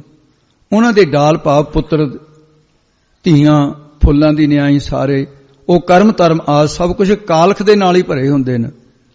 ਉਹਨਾਂ ਦੇ ਪੁੱਤਰ ਧੀਆਂ ਸਾਰੇ ਵਿਸ਼ਿਆਂ ਰੂਪੀ ਕਾਲਖ ਨਾਲ ਭਰੇ ਰਹਿੰਦੇ ਆ। ਉਹ ਵੀ ਧਰਮੀ ਨਹੀਂ ਹੁੰਦੇ ਕਿਉਂਕਿ ਆਪ ਧਰਮੀ ਨਹੀਂ ਹੈ। ਇਸ ਪ੍ਰਕਾਰ ਗੁਰੂ ਰਾਮਦਾਸ ਜੀ ਕਿਰਪਾ ਕਰ ਰਹੇ ਹਨ। ਜੋ ਜੋ ਨਿਵਹਿ ਸਾਖਤ ਨਰ ਸੇਤੀ। ਇਹ ਉਪਦੇਸ਼ ਦੀ ਕਿਰਪਾ ਕਰਦੇ। ਹੁਣ ਇੱਕ ਮਹਾਰਾਜ ਸਾਹਿਬ ਜੀ ਇਹਦੇ ਚ ਧਰਮ ਨੀਤੀ ਦੀ ਗੱਲ ਦੱਸਦੇ ਆ। ਲੋਕਾਂ ਦੀ ਰਾਜਨੀਤੀ ਹੁੰਦੀ, ਧਰਮ ਨੀਤੀ ਦੱਸਦੇ ਆ। ਉਹ ਕੀ ਹੈ? ਕਹਿੰਦੇ ਦੇਖੋ ਸਾਖਤ ਨਰ ਜਿਹੜੇ ਨੇ, ਤੇ ਸਾਖਤ ਨਰ ਜਿਹੜੇ ਪੁਰਖ ਨੇ, ਜੇ ਉਹਨਾਂ ਦੇ ਸੇਤੀ ਨਾਲ ਮਿਲ ਕੇ ਜਿਉਂ ਜਿਵੇਂ ਕੋਈ ਭਲਾ ਪੁਰਖ ਉਹਨਾਂ ਦੇ ਅੱਗੇ ਨਿਵੈ, ਉਹ ਤਾਂ ਝੁਕਦਾ ਇਸ ਕਰਕੇ ਵੀ ਨਿਮਰਤਾ ਉਹਦੇ ਵਿੱਚ, ਜਿਉਂ ਨਿਮਰਤਾ ਦਿਖਾਉਂਦਾ ਹੈ, ਤਿਵੇਂ ਸਾਖਤ ਪੁਰਸ਼ ਉਹ ਭਲੇ ਪੁਰਖ ਨੂੰ ਅੱਗੇ ਦੱਸਦੇ ਨੇ। ਛੇੜ ਕੱਢੈ ਬਿਖ ਖਾਰੇ। ਉਹ ਭਲੇ ਪੁਰਸ਼ ਨੂੰ ਛੇੜ ਕੇ ਕੁਤਰਕਾਂ ਮਾਰ ਕੇ ਬਿਖ ਵਿਉ ਵਰਗੇ ਖਾਰੇ ਕੌੜੇ ਦੁਖਦਾਈ ਬਚਨ ਹੀ ਮੁਖੋਂ ਕੱਢਦੇ ਆ। ਤੇ ਇਸ ਕਰਕੇ ਫਿਰ ਉਹ ਮੁਖੋਂ ਕੱਢਦੇ ਆ ਕੁਵਚਨ ਜਿਹੜੇ ਨੇ, ਕਹਿ ਕੇ ਮਨ ਨੂੰ ਖਾਰ ਕਰਨ ਵਾਲੀ, ਬੇਰਸੀ ਕਰਨ ਵਾਲੀ ਦੁਖਦਾਈ ਬਾਣੀ ਮੁਖੋਂ ਬੋਲਦੇ ਰਹਿੰਦੇ ਆ। ਉਹ ਝੁਕਦੇ ਆ, ਨਿਮਰਤਾ ਉਹਨਾਂ 'ਚ। ਉਹ ਕਹਿੰਦੇ ਖਾਨੀ ਡਰਦਾ ਮਾਰੇ ਝੁਕੀ ਜਾਂਦਾ। ਇਸ ਪ੍ਰਕਾਰ ਹੈ। ਤੇ ਧਰਮ ਦੇ ਵਿੱਚ ਫਿਰ ਐਸਾ ਕਿਹਾ ਵੀ ਨਿਮਰਤਾ ਹੋਣੀ ਠੀਕ ਹੈ, ਪਰ ਕਿਸੇ ਹੰਕਾਰੀ ਦੇ ਅੱਗੇ ਝੁਕਣਾ ਠੀਕ ਨਹੀਂ ਹੈ। ਨਹੀਂ ਤਾਂ ਫਤਿਹਗੜ੍ਹ ਸਾਹਿਬ ਦਾ ਇਤਿਹਾਸ ਹੀ ਨਾ ਇਹ ਬਣਦਾ। ਹੰਕਾਰ ਦੇ ਅੱਗੇ ਝੁਕੇ ਨਹੀਂ, ਭਾਵੇਂ ਉਮਰ ਛੋਟੀ ਸੀ। ਇਸ ਕਰਕੇ ਹੰਕਾਰ ਨਹੀਂ ਫਿਰ ਦੁੱਗਣਾ ਹੋ ਜਾਂਦਾ ਹੈ। ਕੱਢ ਦਿੱਤਾ ਹੰਕਾਰ, ਸੀਸ ਆਪਣੇ ਦੇ ਦਿੱਤੇ, ਪਰ ਹੰਕਾਰੀ ਦੇ ਅੱਗੇ ਝੁਕੇ ਨਹੀਂ, ਦ੍ਰਿੜਤਾ ਰੱਖੀ ਹੈ। ਤੋ ਇਸ ਕਰਕੇ ਫਿਰ ਭਾਈ ਸਾਖਤ ਪੁਰਸ਼ ਜਿਹੜੇ ਨੇ ਉਹ ਉਹਨਾਂ ਦਾ ਹੰਕਾਰ ਵੱਧਦਾ ਹੈ। ਇਸ ਕਰਕੇ ਹੰਕਾਰੀਆਂ ਤੋਂ ਪਰੇ ਰਹਿਣਾ ਠੀਕ ਹੈ। ਅਹੰਕਾਰੀਆਂ ਨੂੰ ਦੁੱਖ ਭੁੱਖ ਹੈ ਤੁਹਾਡੇ ਕਰ ਮੰਗਾਏ। ਹੰਕਾਰੀਆਂ ਦੇ ਅੱਗੇ ਝੁਕਣਾ ਯੋਗ ਨਹੀਂ। ਸੰਤ ਸਾਧ ਮਿਲ ਰਹੀ ਹੈ। ਕਹਿੰਦੇ ਹੰਕਾਰੀਆਂ ਨੂੰ ਛੱਡ ਕੇ ਝੁਕਣਾ ਤਾਂ ਸੰਤਾਂ ਅੱਗੇ ਝੁਕੋ, ਹੰਕਾਰੀਆਂ ਅੱਗੇ ਝੁਕਣਾ। ਸੰਤ ਸਾਧ ਮਿਲ ਰਹੀ ਹੈ। ਇਸ ਲਈ ਸਾਧ ਸ੍ਰੇਸ਼ਟ, ਮਨ ਨੂੰ ਸਾਧਨ ਵਾਲੇ, ਮਨ ਬਾਣੀ ਸਰੀਰ ਕਰਕੇ ਸੰਤ ਸ਼ਾਂਤ ਚਿੱਤ। ਉਹ ਜਿਹੜੇ ਸ਼ਾਂਤ ਚਿੱਤ ਆਤਮਾ ਵਾਲੇ ਸੰਤ ਜਨਾਂ ਦੀ ਉਹਨਾਂ ਦੀ ਸੰਗਤ ਦੇ ਨਾਲ ਮਿਲ ਰਹੀ ਹੈ, ਮਿਲ ਰਹਿਣਾ ਕਰੀਏ। ਗੁਣ ਬੋਲਹਿ ਪਰ ਉਪਕਾਰੇ, ਜਿਨ੍ਹਾਂ ਦੇ ਨਾਲ ਮਿਲ ਕੇ ਪਰਉਪਕਾਰ ਵਾਲੇ ਗੁਣ ਬੋਲੇ ਜਾਂਦੇ ਨੇ। ਤੇ ਸੰਤ ਜਨਾਂ, ਜਿਹੜੇ ਸੰਤ ਜਨ ਪਰਉਪਕਾਰ ਵਾਲੇ ਤੇ ਸ਼ੁਭ ਗੁਣਾਂ ਦੀ ਪ੍ਰਾਪਤੀ ਵਾਲੇ ਬਚਨ ਬੋਲਦੇ ਆ, ਆਪ ਪਰਉਪਕਾਰ ਕਰਦੇ ਆ, ਦੂਜਿਆਂ ਨੂੰ ਕਹਿੰਦੇ ਭਾਈ ਤੁਸੀਂ ਵੀ ਪਰਉਪਕਾਰ ਕਰੋ, ਦੂਜੀ ਦਾ ਭਲਾ ਕਰੋ। ਆਪਣੇ ਲਈ ਤਾਂ ਸਾਰੀ ਦੁਨੀਆ ਜਿੰਦੀ ਹੈ, ਆਪਣੇ ਪਰਿਵਾਰ ਦੇ ਤਾਂ ਸਾਰੀ ਦੁਨੀਆ ਕੰਮ ਆਉਂਦੀ ਹੈ, ਜਿਹੜਾ ਕਿਸੇ ਬੇਸਹਾਰਿਆਂ ਦੇ ਕੰਮ ਆਵੇ ਤੇ ਉਹ ਅਹਿਸਾਸ ਨਹੀਂ, ਕਿਸੇ ਗਰੀਬਾਂ ਦੀ ਮਦਦ ਕਰੇ, ਇਹਨੂੰ ਪਰਉਪਕਾਰ ਕਹਿੰਦੇ ਨੇ। ਪਰਾਇਆਂ ਦਾ ਉਪਕਾਰ ਭਲਾ ਕਰੇ, ਪਰਉਪਕਾਰੀ ਗੁਰਹਿ ਪਿਆਰਾ। ਸੰਤ ਸੰਤ ਮਿਲੈ ਮਨ ਬਿਗਸੈ, ਸੰਤ ਹੈ ਸ਼ਾਂਤ ਆਤਮਾ ਵਾਲੇ, ਜਿਹੜੇ ਪੁਰਖਾਂ ਨਾਲ ਮਿਲ ਕੇ ਪ੍ਰੇਮੀ ਸੰਤ ਜਨਾਂ ਦਾ ਮਨ ਚਿੱਤ ਹੈ ਜਿਹੜਾ ਨਾ ਇਉਂ ਬਿਗਸੈ, ਇਉਂ ਖਿੜ ਜਾਂਦਾ ਹੈ। ਬਿਗਸੇ ਨਾਮ ਖਿੜ ਹੁੰਦਾ, ਇਉਂ ਖਿੜ ਜਾਂਦਾ ਹੈ ਜਿਵੇਂ ਜਿਉ ਜਲ ਮਿਲ ਕਮਲ ਸਵਾਰੇ, ਜਿਵੇਂ ਜਲ ਪਾਣੀ ਦੇ ਨਾਲ ਮਿਲ ਕੇ ਕਮਲ ਫੁੱਲ ਆਪਣੇ ਚਿੱਤ ਨੂੰ ਸਵਾਰਦਾ ਹੈ, ਭਾਵ ਕਮਲ ਫੁੱਲ ਖਿੜਾਉਂਦਾ ਹੈ। ਇਸੇ ਪ੍ਰਕਾਰ ਜਲਦੀ ਨਹੀਂ ਸੰਤ ਜਨਾਂ ਦੇ ਨਾਲ ਮਿਲ ਕੇ ਪ੍ਰੇਮ ਸਹਿਤ ਮਿਲ ਕੇ ਹਿਰਦੇ ਰੂਪੀ ਕਮਲ ਨੂੰ ਤੇ ਸਵਾਰਨਾ ਕਰੇ, ਪਦਾਰਥਾਂ ਤੋਂ ਨਿਰਲੇਪ ਰੱਖੇ। ਤੇ ਜਿਵੇਂ ਕਮਲ ਨਿਰਲੇਪ ਰਹਿੰਦਾ ਹੈ, ਨਾ ਹੇਠਲੇ ਪਾਣੀ ਦੇ ਵਿੱਚ ਕਦੇ ਡੁੱਬਦਾ ਹੈ, ਨਾ ਬਾਹਰੋਂ ਪਾਣੀ ਜਿਹੜਾ ਬਦਲਾਂ ਵਰਦਾ ਉਹਦੇ 'ਚ ਭਿੱਜਦਾ ਹੈ। ਇਹਦੇ ਸਾਧ ਸੰਗਤ ਜੀ, ਮਹਾਂਪੁਰਸ਼ਾਂ ਦੇ ਜਿੰਨੇ ਜੀਵਨ ਅਸੀਂ ਦੇਖਦੇ ਹਾਂ ਤੇ ਉਹਨਾਂ ਮਹਾਂਪੁਰਸ਼ਾਂ ਦੇ ਜੀਵਨਾਂ ਦੇ ਵਿੱਚੋਂ ਬਹੁਤ ਕੁਝ ਆਪਾਂ ਨੂੰ ਲੱਭਦਾ ਹੈ।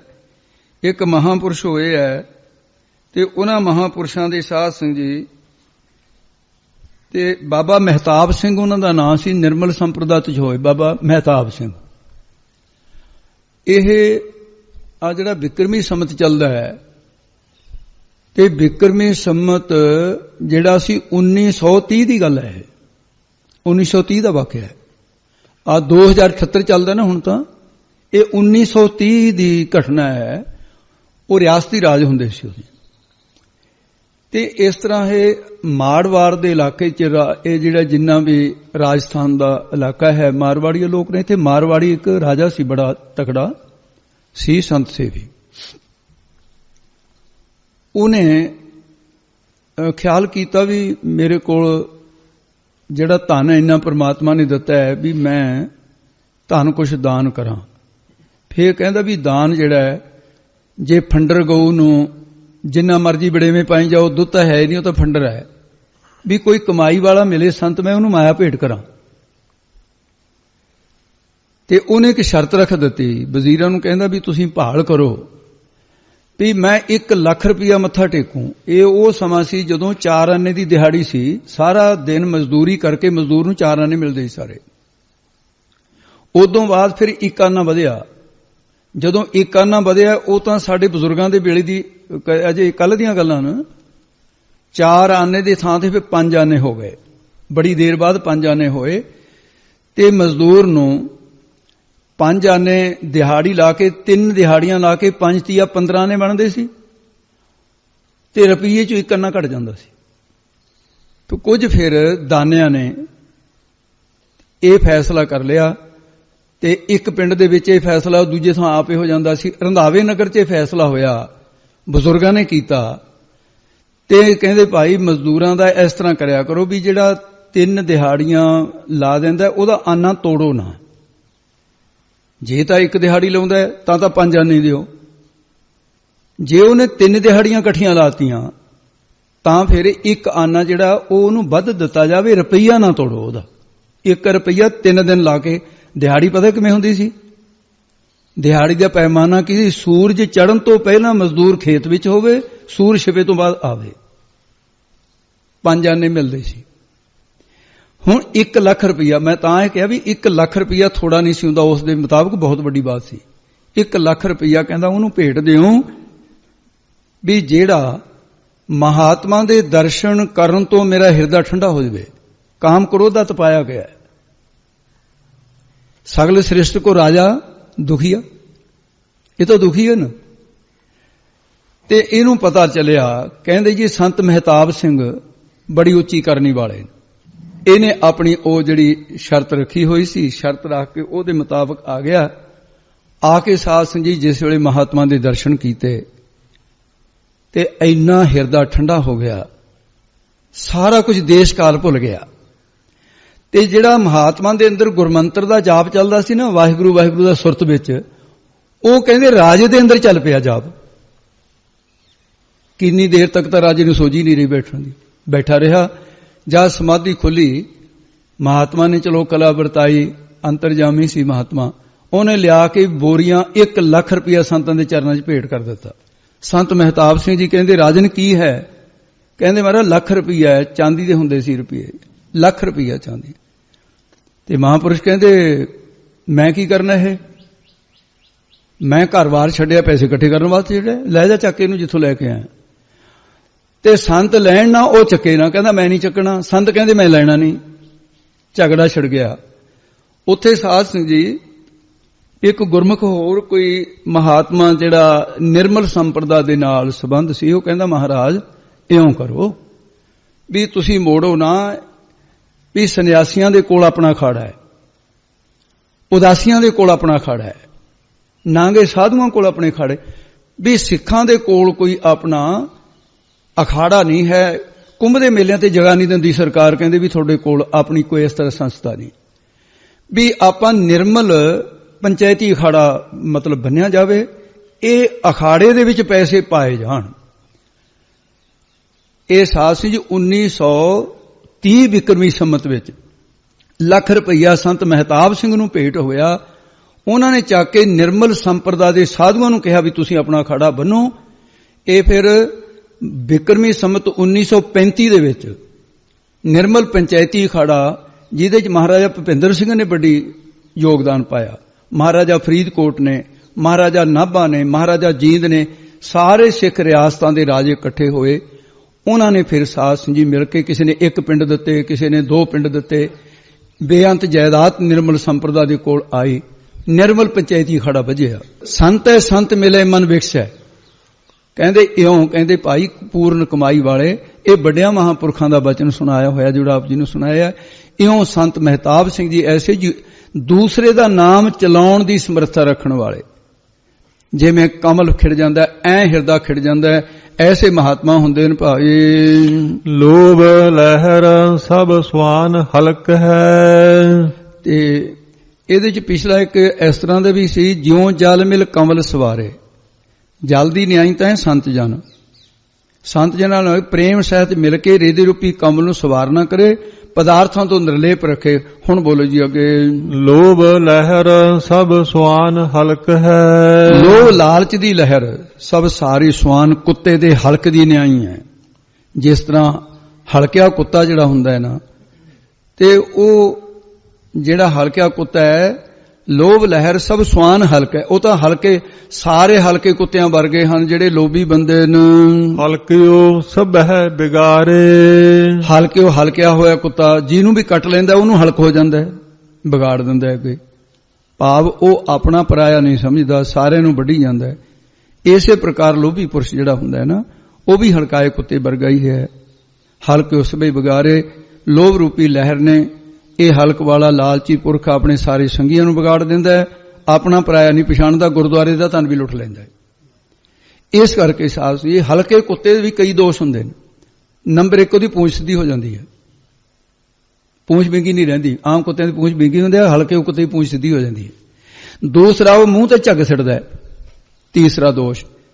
ਚੌਥਾ, ਉਹ ਇੱਕ ਥਾਂ ਤੇ ਖੜ ਹੀ ਨਹੀਂ ਸਕਦਾ, ਟਿਕ ਨਹੀਂ ਸਕਦਾ, ਬੈਠ ਨਹੀਂ ਸਕਦਾ, ਖੜ ਨਹੀਂ ਸਕਦਾ, ਭੱਜੇ ਹੀ ਫਿਰੀ ਜਾਂਦਾ ਹੈ। ਚੌਥਾ ਦੋਸ਼। ਤੇ ਉਹ ਪਾਣੀ ਨੂੰ ਦੇਖ ਕੇ ਡਰਦਾ ਹੈ, ਪਾਣੀ ਦੇ ਨੇੜੇ ਨਹੀਂ ਜਾਂਦਾ।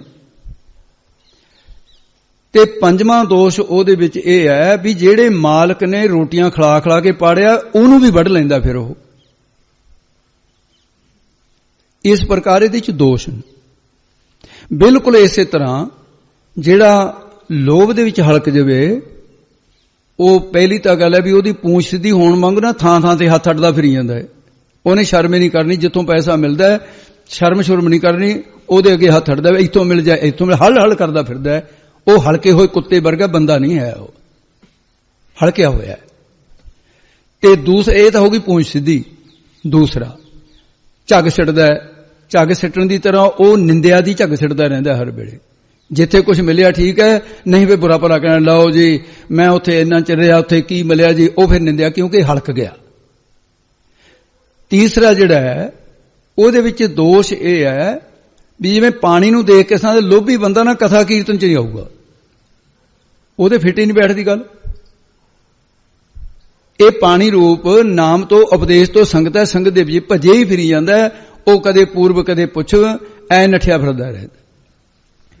ਫਿਰ ਉਹ ਭਾਈ ਵੱਢਣ ਲੱਗਿਆ। ਲੋਭੀ ਬੰਦਾ ਨਹੀਂ ਦੇਖਦਾ ਮੇਰੀ ਮਾਂ ਹੈ, ਮੇਰੀ ਭੈਣ ਹੈ, ਮੇਰਾ ਭਰਾ ਹੈ, ਮੇਰਾ ਪਿਓ ਹੈ, ਜਾਂ ਮੇਰਾ ਗੁਰੂ ਹੈ, ਜਾਂ ਗੁਰੂ ਦੀ ਗੋਲਕ ਹੈ, ਵੱਢੀ ਤੁਰਿਆ ਜਾਂਦਾ ਕਿਉਂਕਿ ਹਲਕ ਗਿਆ।